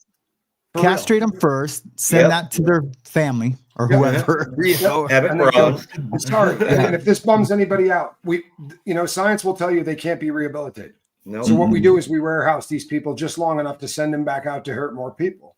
We either give them life sentences or we remove them from Earth, right? Or we figure out a way to go into their brain and fix it, because currently there's just no hope, and that's unfortunate. And I don't make friends with that, but it's a fact. It really is. The wood chipper, I'll go with the wood chipper. That works for me. I had a trustee at the trustee pod next to the girls' pod. Yeah, slip a note in your laundry one time telling me that he could get me stuff if I needed it. Yeah, that happens. The trustee pod next to the girls' pods. Yeah, she was next to a guy's pod, and the trustee got over a letter, said, "Hey, if you need anything, hon, yeah." Oh heck yeah! Hell yeah! Absolutely. Yeah. You know what? I got a letter from a girl. I shouldn't say this because it's a small city that I was from. But a girl in a pod next to me sent a letter over, and it was so funny because the letter got intercepted. It never got to me, right? And but I happened to be the porter, so it looked like it was going to me. And the guy called me and he goes, "You want to tell me about this sexy woman?" And I go, "She's hot." And he goes, no, that's her name. Her name is Sexy. I swear to God. I go, I don't know this person. Like, honest, I was bringing out all I was supposed to do was hand her a vacuum cleaner, and the vacuum cleaner came back with something in it. And, but it happens all the time. They're always trying to communicate, get a pen pal, right? They're going to write to them their entire sentence. I don't do any of that crap. I never did any of the pen pal. I never did. I have time for that. But yeah, it happens a lot. Or you talk, like when you're going through Oklahoma City, you can talk to them through the shower vents. Like if you're in the hole, you can always talk to the chick through the shower because they're directly below the guys. How often are your kites used, and are they considered contraband? Yeah. If you get caught, kites are no good. They're all bad. And anytime you have to get some information to somebody, and very often, like if you're on a yard that's active, you kind of take turns being the cool dude because a guy will get popped and go to the hole, and you know that he's got a habit. And this guy's going to get back there sick as hell. And the shot caller, like when I was at Victorville, the shot caller would come up and go, "How'd you like to make a few grams?" And I go, "Sure. What do I got to do?" And he's like, "You got to hoop this stuff and bring it to the hole." I'm like, "Done." And then they give it to you, and you just walk into someone else's unit and sit down and watch TV and wait for the cop to come up and go, "What are you doing? Catching a movie? What are you doing?" Put your hands behind your back. Okay. And they know what you're doing. You know, what are you bringing back there? Kite? No. I'll see a friend of mine. Mm-hmm. Yeah, kites are used constantly, and you don't want them to get caught, right? There was unlimited kites coming into our cell because of my celly. Oh, I would imagine all the time. If you're living with the shot collar, it's got to be awful. Crazy. How do you hide contraband? Not very effectively, unfortunately. What's amazing is how good they are at finding the stuff. Like for real, it's amazing. But you can also get screwed. This is a true story. They did a tear down at Victorville after the warden got cut. They went in and went bat crap crazy. Like you've never seen anything like it. They cut the mattresses open. Like it was insane. They just trashed everything. And they came out of my room with a bone crusher. Dude, the guy comes walking out with it. I'm like, the hell is that? And he goes, you want to tell me? I'm like, dude, where was that? And he's like, behind your locker. Now you got to know what a locker's like. I'm like, how would I have gotten that? Like, if I needed it, it took you guys with tools and all that. I'm like, that wasn't mine. And I actually was the only case I ever won. I went all the way in there and just said, dude, there's no way. Like, look at where that was. I went in my cell and searched it. As soon as you go in, the first thing you do is look to make sure you didn't get something left behind because it'll be yours. I mean, I tore that thing apart, but they're so small. It's like, what does it come out to be? 80 something square feet. Not big. There's not a lot of room, to hide stuff. If you want to keep it, right? Sorry. If you want to keep it, you keep it on you or in you. Kind of the only way that you're keeping anything is if it's tucked up in the old prison purse. Yeah, the prison wallet. Can you remind me of what the ink is in prison tattoos? Just my opinion. It just seems sketch. Well, this will make it a lot easier for you. You take a jar of Vaseline, right, or hair gel, or bergamot, one of my favorites because it has a really nice scent when it burns, and you make a candle out of it. So you take a Coke can, cut the top of it off, pack it with this stuff, put a wick in the middle, which is just line that you spin, and then you light that. And it starts to burn just like a candle would. And over the top of it, you put something to catch all that smoke. And it creates this black soot that gathers on the top of it. And then you scrape all that off. And that is what is going to become the ink. And the darker you cook the stuff, the more of this you put in, the more soot that goes into the bottle, the darker the ink will be. And then I make it and I deliver it to somebody like Casper, and he goes and drops one drop of it in the toilet and waits to see what happens with the ink, and either says, this stuff sucks, I don't want it, or he gives me $150. Because guys like Casper don't want to make it. They're lazy. Yeah, I sure don't, man. Or else I can make it constantly. Because it's around the clock. That was my I got enough stuff going on, man. I got to build machines, and I got to buy clippers, and that was my last hustle. I didn't want to break any rules. I didn't want to have a gambling table because it was going to get people hemmed up. I was trying to be a good dude. So my entire last rip, all I did was burn soot and make ink, a lot of it, and it was dark. Look at that, dude. That's all those years later, man. I made dark ink. I put a lot of pride into it. How many? I also made my own ink. You know what I mean? Did you get that? What's that? Yeah. How many years ago did you get that? 15, 20, something like that. Still that dark. That's pretty good. Still that dark. Yeah. Yep, it was really, really dark stuff. Everybody loved it. I got a lot of cash out of that stuff. I did pretty well. Yeah. You know what? I was blessed. My family was always great. You know, my brother said to me, "I'm not going to look at you in a cage. I'll see you when you get out. I can't do it." He was always there if I needed him, but he didn't want to come up there, and I completely understand that. You know what I mean? But all of them said the same thing, man. You know what? When you get out, we're going to act like it didn't happen, and we're going to hope that this time takes. I've been blessed more than any convict in the world. My family was incredible. I've been blessed that way, and I'm blessed that my girlfriend knows my entire history and doesn't judge me for it, which is an odd thing too. You know what I mean? It's the hardest part of the gig is how people look at you when they find out you're a convict, and that doesn't go away. You know what I mean?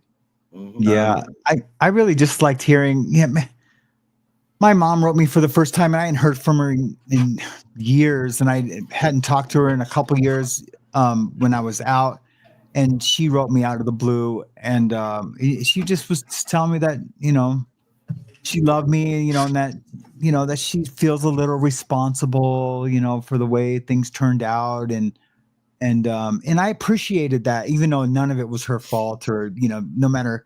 I had a great childhood. You know, we moved around a lot. You know, my parents were divorced on and off, but that's standard, you know, for almost everyone probably listening, watching, you know, participating.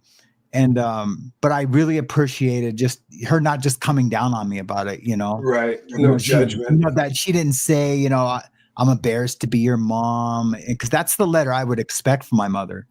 Right. And she didn't do that. So yeah, that's a blessing. Just that I love you and not saying anything negative was perfect. Yeah. Yeah. My mom took care of me too. That's the only person I ever really stayed in contact with, but she would send me money. Of course, the quarterly packages. So shut up with your quarterly packages. Yeah, dude. I don't want to hear what your friggin' quarterly packages, You're breaking dude. up, Russ. You're breaking up. It's getting a little old, dude. Yeah. It's getting a little old. I'm a little tired of that there. crap, dude. Pimping in your jeans. I don't want to hear about that stuff. Yeah. Go to the feds. It's so much better in the feds. Yeah. Club Fed. Yeah. Come on by. Yeah. I was so Club salty. Fuck. I got there, I'm like, oh, what? Yeah. You lied to me. You absolutely lied to me. Was Nutriloaf ever served? Hello. Yeah. So let me tell you my Nutriloaf story. They came down and said, "We think you're having a relationship with your attorney that isn't appropriate," right? Meaning love, not touching, but that we had. And I went, "That's insane. That's my attorney. There's nothing more than that." Oh, this is a client. And they go, "Oh, because we just left her house and she said she wanted to marry you." I was like, "Well, I'll be damned." All right, then. I go, "Yeah, but we're not." And I was in the hole in 2 seconds. Like, they took me to the hole and instantly put on Nutriloaf. So what it is everything you're going to eat all day long put into this little pan with a bunch of grease, and they cook it into a loaf of bread. It'll have corn.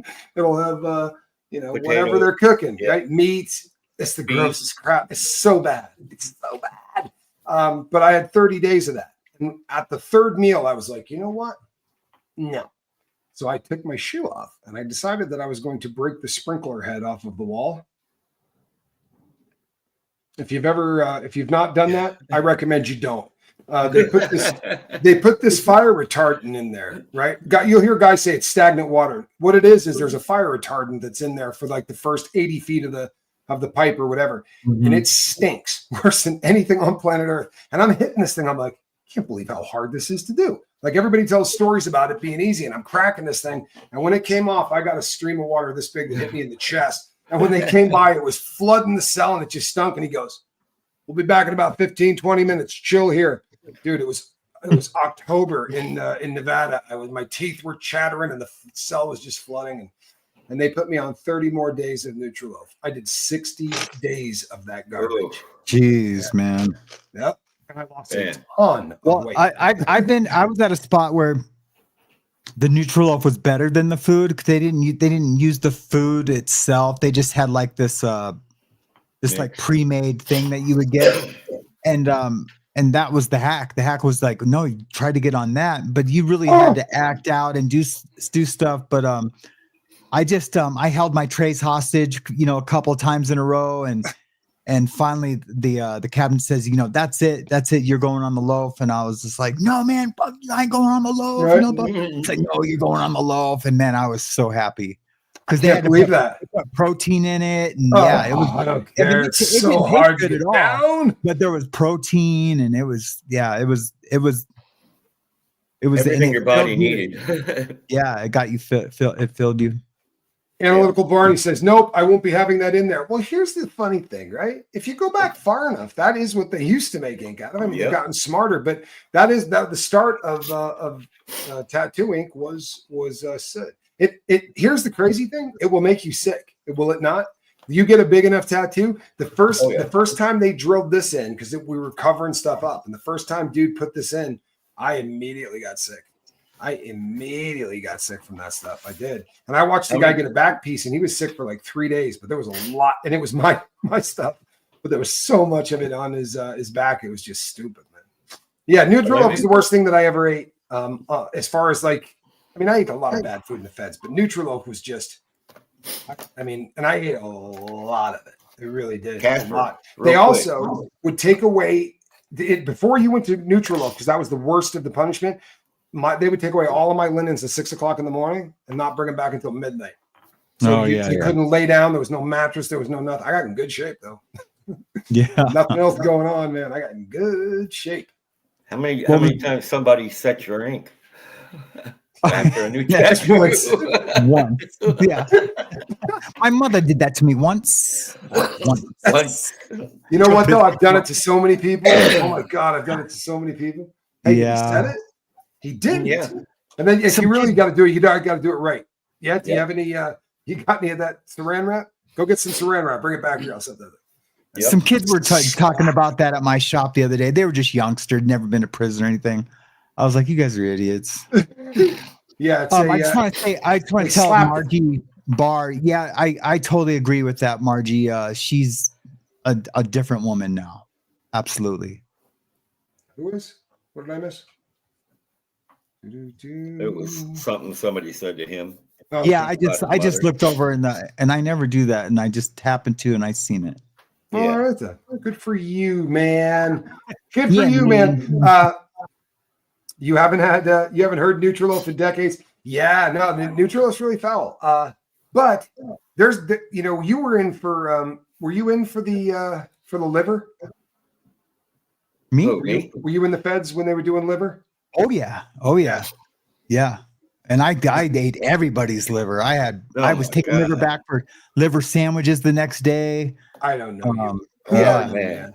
Yeah. Who are you, man? You're right. Sauerkraut. You could smell it. You could smell the whole prison smell like liver on liver days. I'd be walking the yard at lunch and start to smell the dinner cooking, and I'd be like, yes, liver day. I couldn't eat that liver for, like, honest to God, I couldn't have done it for a gate pass. I could not have kept that stuff down if you told me you would have let me out. Yeah. Oh, was so good. I was every other Sunday, and they did it for years in the feds. I remember going down on the second Sunday, like it should have been, and I walked in and they were having some casserole or whatever. I'm like, why are we not having the guys? Like, yeah, we pulled it off the menu. Guys were dancing in the chow hall, screaming at the top of their lungs. The other one that's really bad is they got on this tear in the feds where they were buying fake fish. Do you remember this? They were doing Fish Fridays, and they were buying this imitation crab meat. Mm-hmm. And I was working in the kitchen, and we were throwing out about 350 pounds of it a week. Like nobody ate it. Nobody. Like Fish Friday, 9 guys walk through the line. There would be nobody there. So was it like a patty or something? It looks like it's pink and white and shredded, right? And it's just the fishiest, most foul, disgusting. They call it crab meat. It's not crab meat. It's it's chum is what it is. It's okay. Chum. It is. I'm sorry. It's chum. What was your least favorite fish in there? Oh, me? I liked all the fish. I mean, of course, I didn't like all the brine and the salt in the Jack Mac, that we bought. But like what they served, I don't know. I liked all the fish.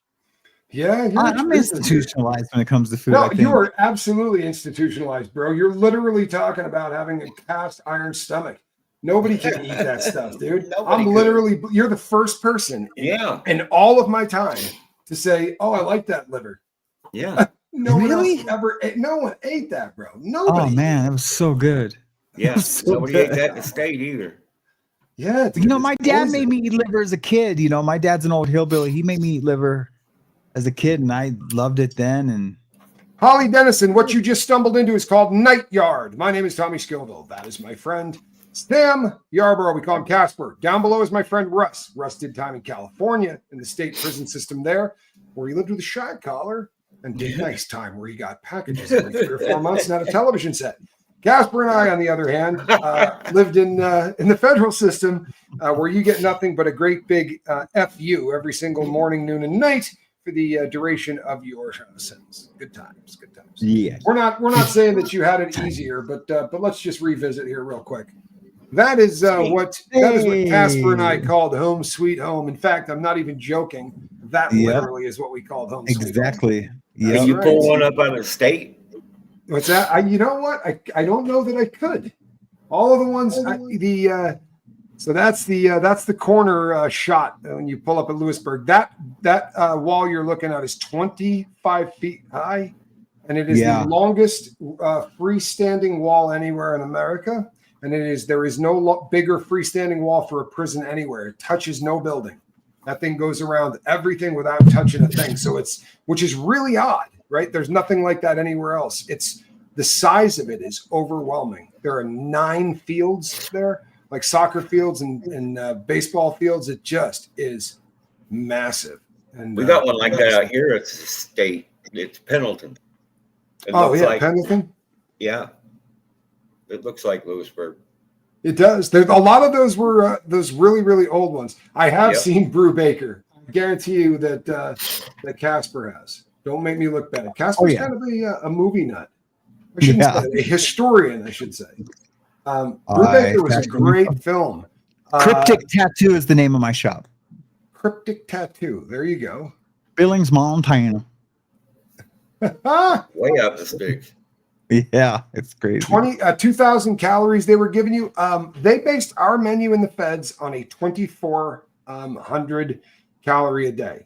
Now, keeping in mind though, at least 1,000 of that came from bread. Yeah, they bred you to death, man. They really. Did you guys have Jim Jones?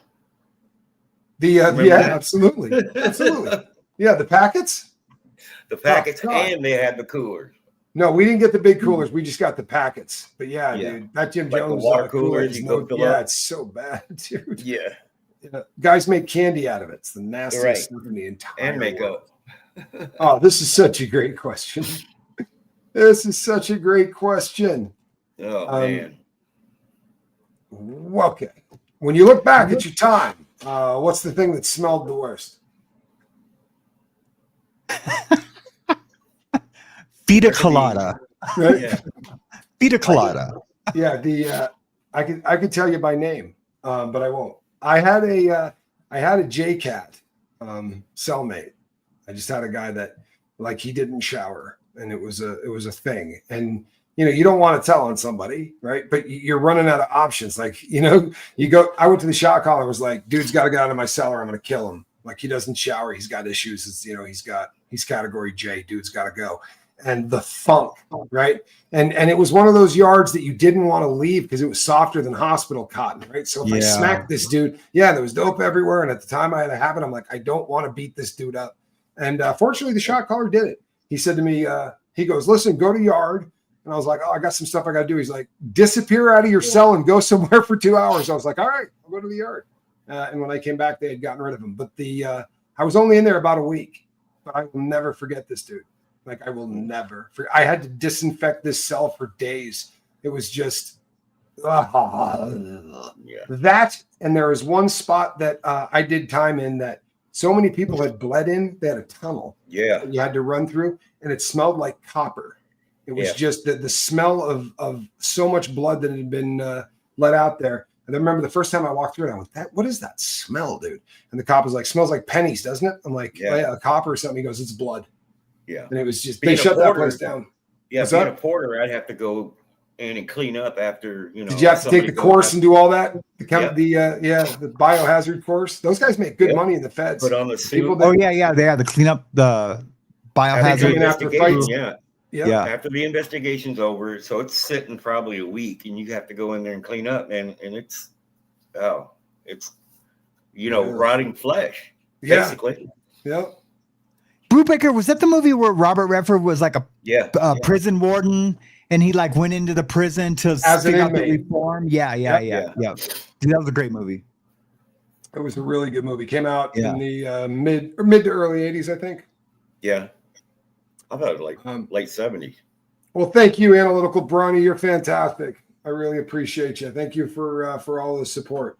Collie Dennison says we had a ton of murderers up there. Most of the people that I did time with in the feds, you run into less murderers. You run into them, but it's not, murder is usually a state offense, right? You got to kind of get creative for murder to be a federal offense. You got to take people you go across state lines. Yeah. Yeah. So there were exceptions to the rule. I mean, there were people that did cross state lines. We did have murderers. And I talked about this, I think, the last time we were live, but the percentage of people who are doing life in prison these days versus what that was in the 70s. Nobody got life in prison in the 70s. Nobody. Mm-hmm. There are more people doing life in prison today than there were incarcerated in the 1970s. And that's scary. We have changed how we do what we do, and it's becoming an issue. Like it really is. The holidays always sucked in the service. Sometimes you couldn't go home. Did the inmates calm down during the holidays? The inmates either get depressed or violent. The holidays are a crappy time to be in prison. Half of the place is walking around staring at the ground being really depressed, and the other half is looking for a fist fight at the absolute first chance they get. You know what I mean? Like you fart, someone's going to hit you. You say something wrong, they're really short fuses from about Thanksgiving until after January. It's just a real short fuse everywhere. I hated it. I hated it.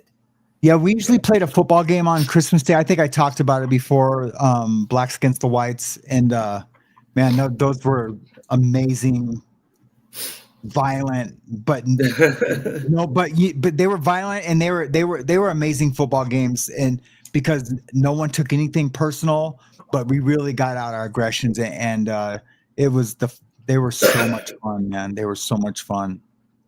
Yeah, I can't. I've never done anything like that. I do remember though. I think probably the closest I ever got was that when we did all that was P90X, and then there was what was the next one? Insanity or whatever.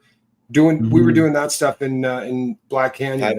That was about as close to any. I didn't like you played softball while we were there, didn't you? Weren't you on a softball team? Yeah, I didn't do any of that stuff in the feds. I did in the state, but in the feds, I was either getting high. Yeah, right? I was either getting high or I had gotten sober, and then at that point, all I was doing was reading books. Yeah, I really got serious about that. Yeah, I lifted, played softball too, but they would never let us play football, especially. Oh, you had weights everywhere too, did you, TV boy? yeah, TV. That's all right. I love you, Tommy. with your packages and your weight piles. They did away with those. When I go in there and lay in bed and watch basketball or something on my TV. Nice. We had that in the state. I actually had a lot of fun having the TV in the 20-inch spades on the Impala. That's it. Shotgun. I had to put that up there. I thought. Chicken Cherry Cola. Glad to have you here. Thank you. The takeaway, honestly. Thank you for being here for us, because I look forward to Sunday. I just great. I really look forward to working. I do too. And Stephanie says it's a brutal time of the year to be incarcerated. It is. And what's funny is my experience since getting out is that a lot of people who get out of prison, it takes years before the holidays don't depress them.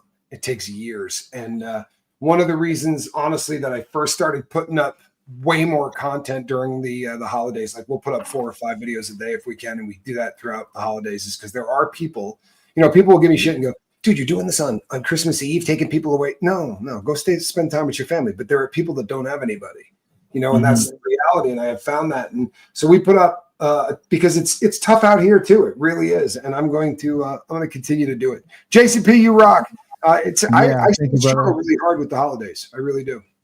Tommy Russ Casper, thank you for showing us that everybody deserves a second chance, or a third, fourth, fifth, and sixth. Proud of you three and humble to consider your friends. Yeah, I didn't quite get it on the second. Seventh time was a charm, though. You know. Yeah.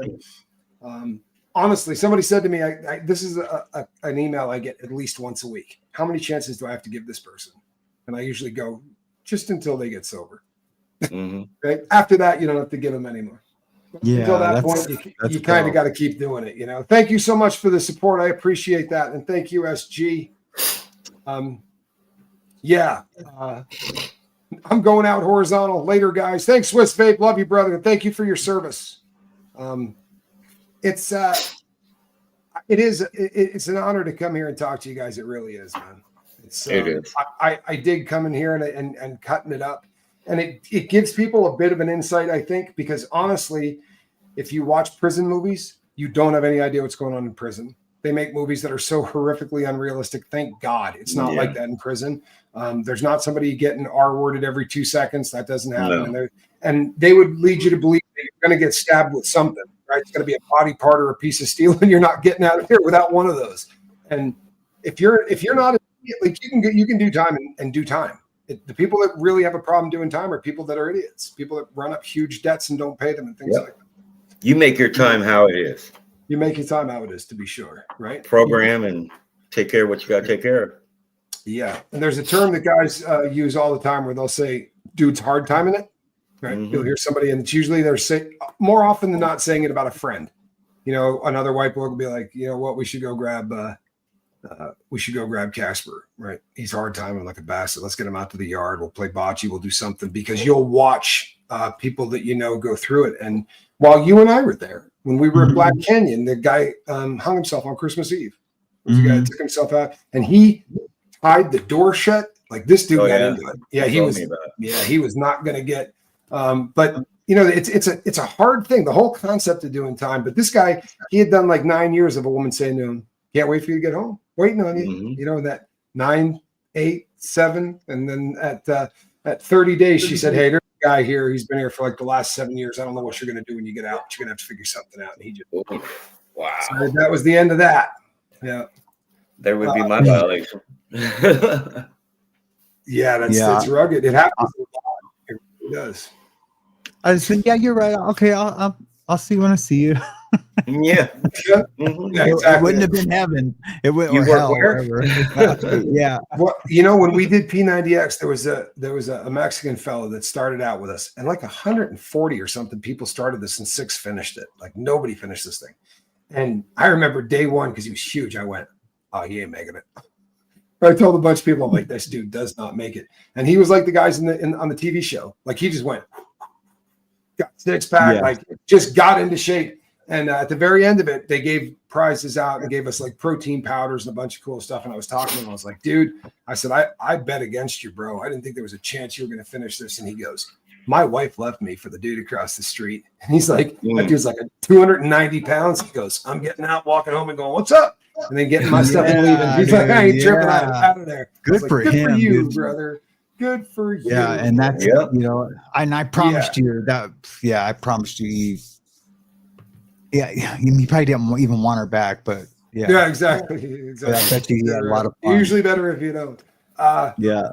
Shot caller or felon. You know what? Couple of good ones there. Shot caller or felon. And I'll tell you something, man. I watch Shawshank Redemption every single time it comes on. Oh, yeah, me too. That's just one of those, because here's the thing. It's an older time. I don't know what prison was like back then, right? But there's so much of it that carries over, right? The conversations the guys have and stuff like that is all very real and very prison-like. The hustles. There's good dialogue in that movie. Yeah. Yeah, the hustles. How they used to speak back then. Yeah. Yeah. And, you know, that's another thing, too. There's a big difference between, like, state and feds, because I had done state first. But when you get to the feds, like, especially the old timers, screw. Yeah. always calling the dude screws or turn screw. Or, oh, man, I crack. Old man. And they'd be, "Hey, how you doing, boss? Good to see you, boss." Fucking turn screw. As soon as that dude walked away, you'd light him up. Yeah, it's so funny. Do they make mash? I shined. What we do is they will make wine, right, as the base, and then you'll shine the wine. So you'll take the wine and set up like a homemade still, where you take a bag, and that bag comes to a kind of a choke down where you have a tube on it. You need to get some plastic tubing. And if you got enough of it and it's the right size, you can actually run it through a crap load of ice. Like put it in the sink. And I used to have it go into there in a coil and then come back up over the side. And as the steam gets in there, you're steaming the alcohol. And when it hits the ice, that brings it back to a liquid. That first batch that comes out, you don't want to drink that first batch. Whew, might make you go blind. So you sell that to the guys down the tier. And then the rest of it, I'm kidding. No, but seriously, you do. And you can light that stuff on fire. You really can. That stuff will light on fire. And then after you get about 3 or 4 really solid pints out of it, then you get kind of the affectionately known as the ball wash. Yeah, the ball wash. And the ball wash usually gets sold to the guys you're not tight with. I always did the spray bottle method, where you spray the bag, it condensens on the bag, and you spray it, and it all comes down, and I collect what comes down the bag on the inside. Yeah. We had a really, really good one. I had a really, really great setup at Terre Haute, and I had a cop that did not give a shit. He used to come on Tuesdays, and he would come over and knock on the window right as we were locking up, and he'd go, tape the door, because he knew what we were doing. And I mean, he was totally cool with it. We would blow the stuff off. You were a guest where? I was a guest at Douglas County. Oh my God. For a minute, they had great chow. Joint had the best food. FCI Tucson there was a guy there that they hired to run the kitchen, and the guy was a chef. Like, he was a well-known, he was Korean. He was an amazing chef.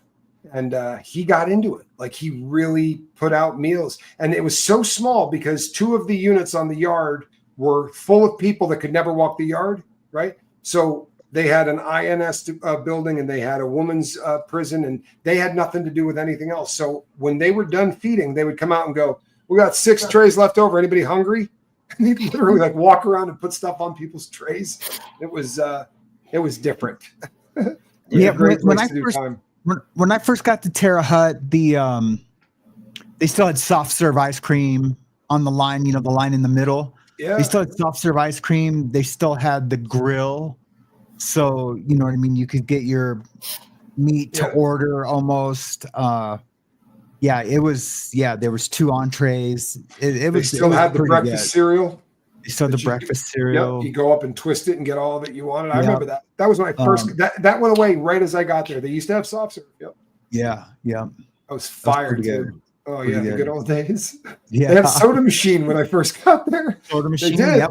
They had a soda machine. Everything changed. Like, I got there and I thought, oh, that's kind of cool. And like 4 weeks later, they took away everything. I was like, what just happened? Yeah. Well, fed my ass. But yeah, here's the thing. It is a national menu, right? So in theory, you're getting the same slop everywhere you go, right? In theory. But a lot of it has to do with the boys working in the kitchen. So if you have a meal and the meal is chicken whatever, if they're selling 5 pounds of raw chicken, cooked chicken out the back that was supposed to go into the recipe, and then they're just throwing in a bunch of cornstarch to make the difference, then the meals tend to suck, And at the higher custody levels, if they think you're ripping off what they're supposed to be eating, they'll kill you. But at the lower levels, guys get away with a lot of crap. It's just different. Oh, yeah. But when I first felt too, there was this a cook. Everyone called him Boss Hog, and him and that warden at the time, they felt like a full inmate was a happy inmate and was a calm inmate, and they fed us like kings, man. I mean, we ate so good, it was crazy. But how much sense does that make? It stopped. Like, they should have kept doing it. It's like, you've been to the hole a million times. I have. But I mean, you get to the hole, right? And what do? You sleep and eat, right? And the more food that they can give you, they will triple the portions that they give you in the hole all the time. Like, if you've ever worked the line in the kitchen, they'll go double it up, put as much on, because they want you to sleep all day. They don't want you kicking the door. And it works. They should be on the yard. Crazy. All right. Lay around and watch TV in the shoe. Watching TV in the shoe? We're lucky we get a damn radio in the shoe. Yep. Yeah. Normally you just got to buy one. You go to the shoe and buy another radio because it's going to take. Yeah, in the States here, they'll give you your TV after 30 days. Yeah. Yeah. It's crazy. In the hole. In the hole. Yeah. In the hole. See, when I was in the state, they had ad seg and dis seg. So you could go to the hole on administrative segregation. Even if you did something like you got caught with a bag of wine, you could still be on ad seg. You should be on dis seg. But there were some things that they took really seriously and you wouldn't get your stuff like fist fights. You're not getting. He froze up. But if you got caught with wine or dope or whatever, you got your TV the day they brought you over. You got all your property. They just took your damn cell and put it in the hole. But man, the feds aren't like you get done dirty, dude. They did that to Ironwood because Ironwood was brand new. I was the second bus there. That was a level 3 coming down from a level 4. I was coming from Quentin, I think, or Folsom. Which one? I don't remember. But you got there and they just locked you in your cell. They didn't put you in the hole. The hole was already full. But you got all your property. You got your property. I had everything, TV, headphones, all of it. Fan. Yeah, it's crazy. Crazy. Sorry. I apologize. It's okay. No, I mean, here's the thing. Cali's tough time though. It's not. I mean, it's not easy time. You earn it. I mean, I was sitting with royalty with your television. Yeah. My celly had 3. Clucking. And got mine when I left. So. Clucking like a big dog. Yeah. You know what's great? This is a good story, and I'll finish with this. This is a great story. So when I was leaving the state joint, I had a television. I bought myself a TV in the state. So I come downstairs and get ready to go. I'm walking to the front door, and the guy goes, the property guy goes, "Where's your television?"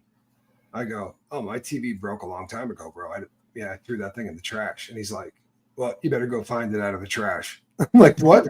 And he's like, "Yeah, you better go find it out of the trash." I go, "Or what? I'm going home." He goes, "Well, you got 3.5 months of good time on that." He's like, "We'll just take 90 days of it." I was like, "I'll go find that TV." And I had to go to the homeboy and go, "Hey, man, I know I gave you that TV, but I got to take it." Right? Like this guy. And he goes, "They're just going to resell it." I go, "Oh, no." I took that thing like I was walking a dog, bro. I wrapped that thing around my hand and just dragged it down the stairs. Glass flying, plastic flying. Yeah. There you go, bravo. Have a good one. Yeah. See you later. Good times. Good times. Most famous person that I ever did time with, probably Drew Peterson, the cop, the guy from New Jack City, the guy that the Somali pirate, right, from that movie. I did time with him. Oh yeah. Okay. And that was the best, dude, because he complained always. He was always screaming, and there was a cop there, and he was always yelling, "Piper!" The cop's name is Piper. "Mr. Piper, I'm dying." That dude was up. Those were probably the famous ones. Yeah, I was with Gene Gotti. That's a good one. Yeah, there was, and I know Gucci Mane was where I was at, but I rarely seen him because he was, they were too busy. Yeah. And that's really it. I mean, I'm sure there was a few more, but yeah. Yeah, I've been around all the older killers. I've been where Manson was, I seen him. Corcoran. Was he at Corcoran where you were? Yeah. Is it Corcoran? Yeah. I'm not sure I understand that. That's all right. Yeah. This is a hard time of year. Please remember you're not alone, right? Connection is everything. It's the opposite of addiction, and it's the opposite of anything else that's going wrong with you. It's the reason they keep trying to separate us, right? Anytime you find them trying to do something, do the opposite. It's probably a good idea, right? If everyone's trying to make you hate everybody, go ahead and love them. See what happens. I promise it works out better. And on that note, gentlemen, I'm so happy that you spend your time with me here every Sunday. Me too. I really appreciate that. Can we get Casper's link up? There are 261 of you in the chat. If you have not hit subscribe to my friend Casper's channel, shame on you. Get over there and do it now. I really appreciate that up. Yeah, absolutely. Thank you. Yeah. And then get over and do the same with Johnny Scoville and my girlfriend, Relatable Reese. There's going to be a lot of stuff coming out where we're going to be going after some pretty ugly stuff. And you're looking at the team of people that will be doing it, including Casper. So make sure that you are subscribed everywhere, people. And we will see you same bat time, same bat channel next week. Gentlemen, you guys rock. Merry Christmas. Merry Christmas if we don't see you. Okay. That's right. Between now and the next time I see you, reach out and try to save somebody.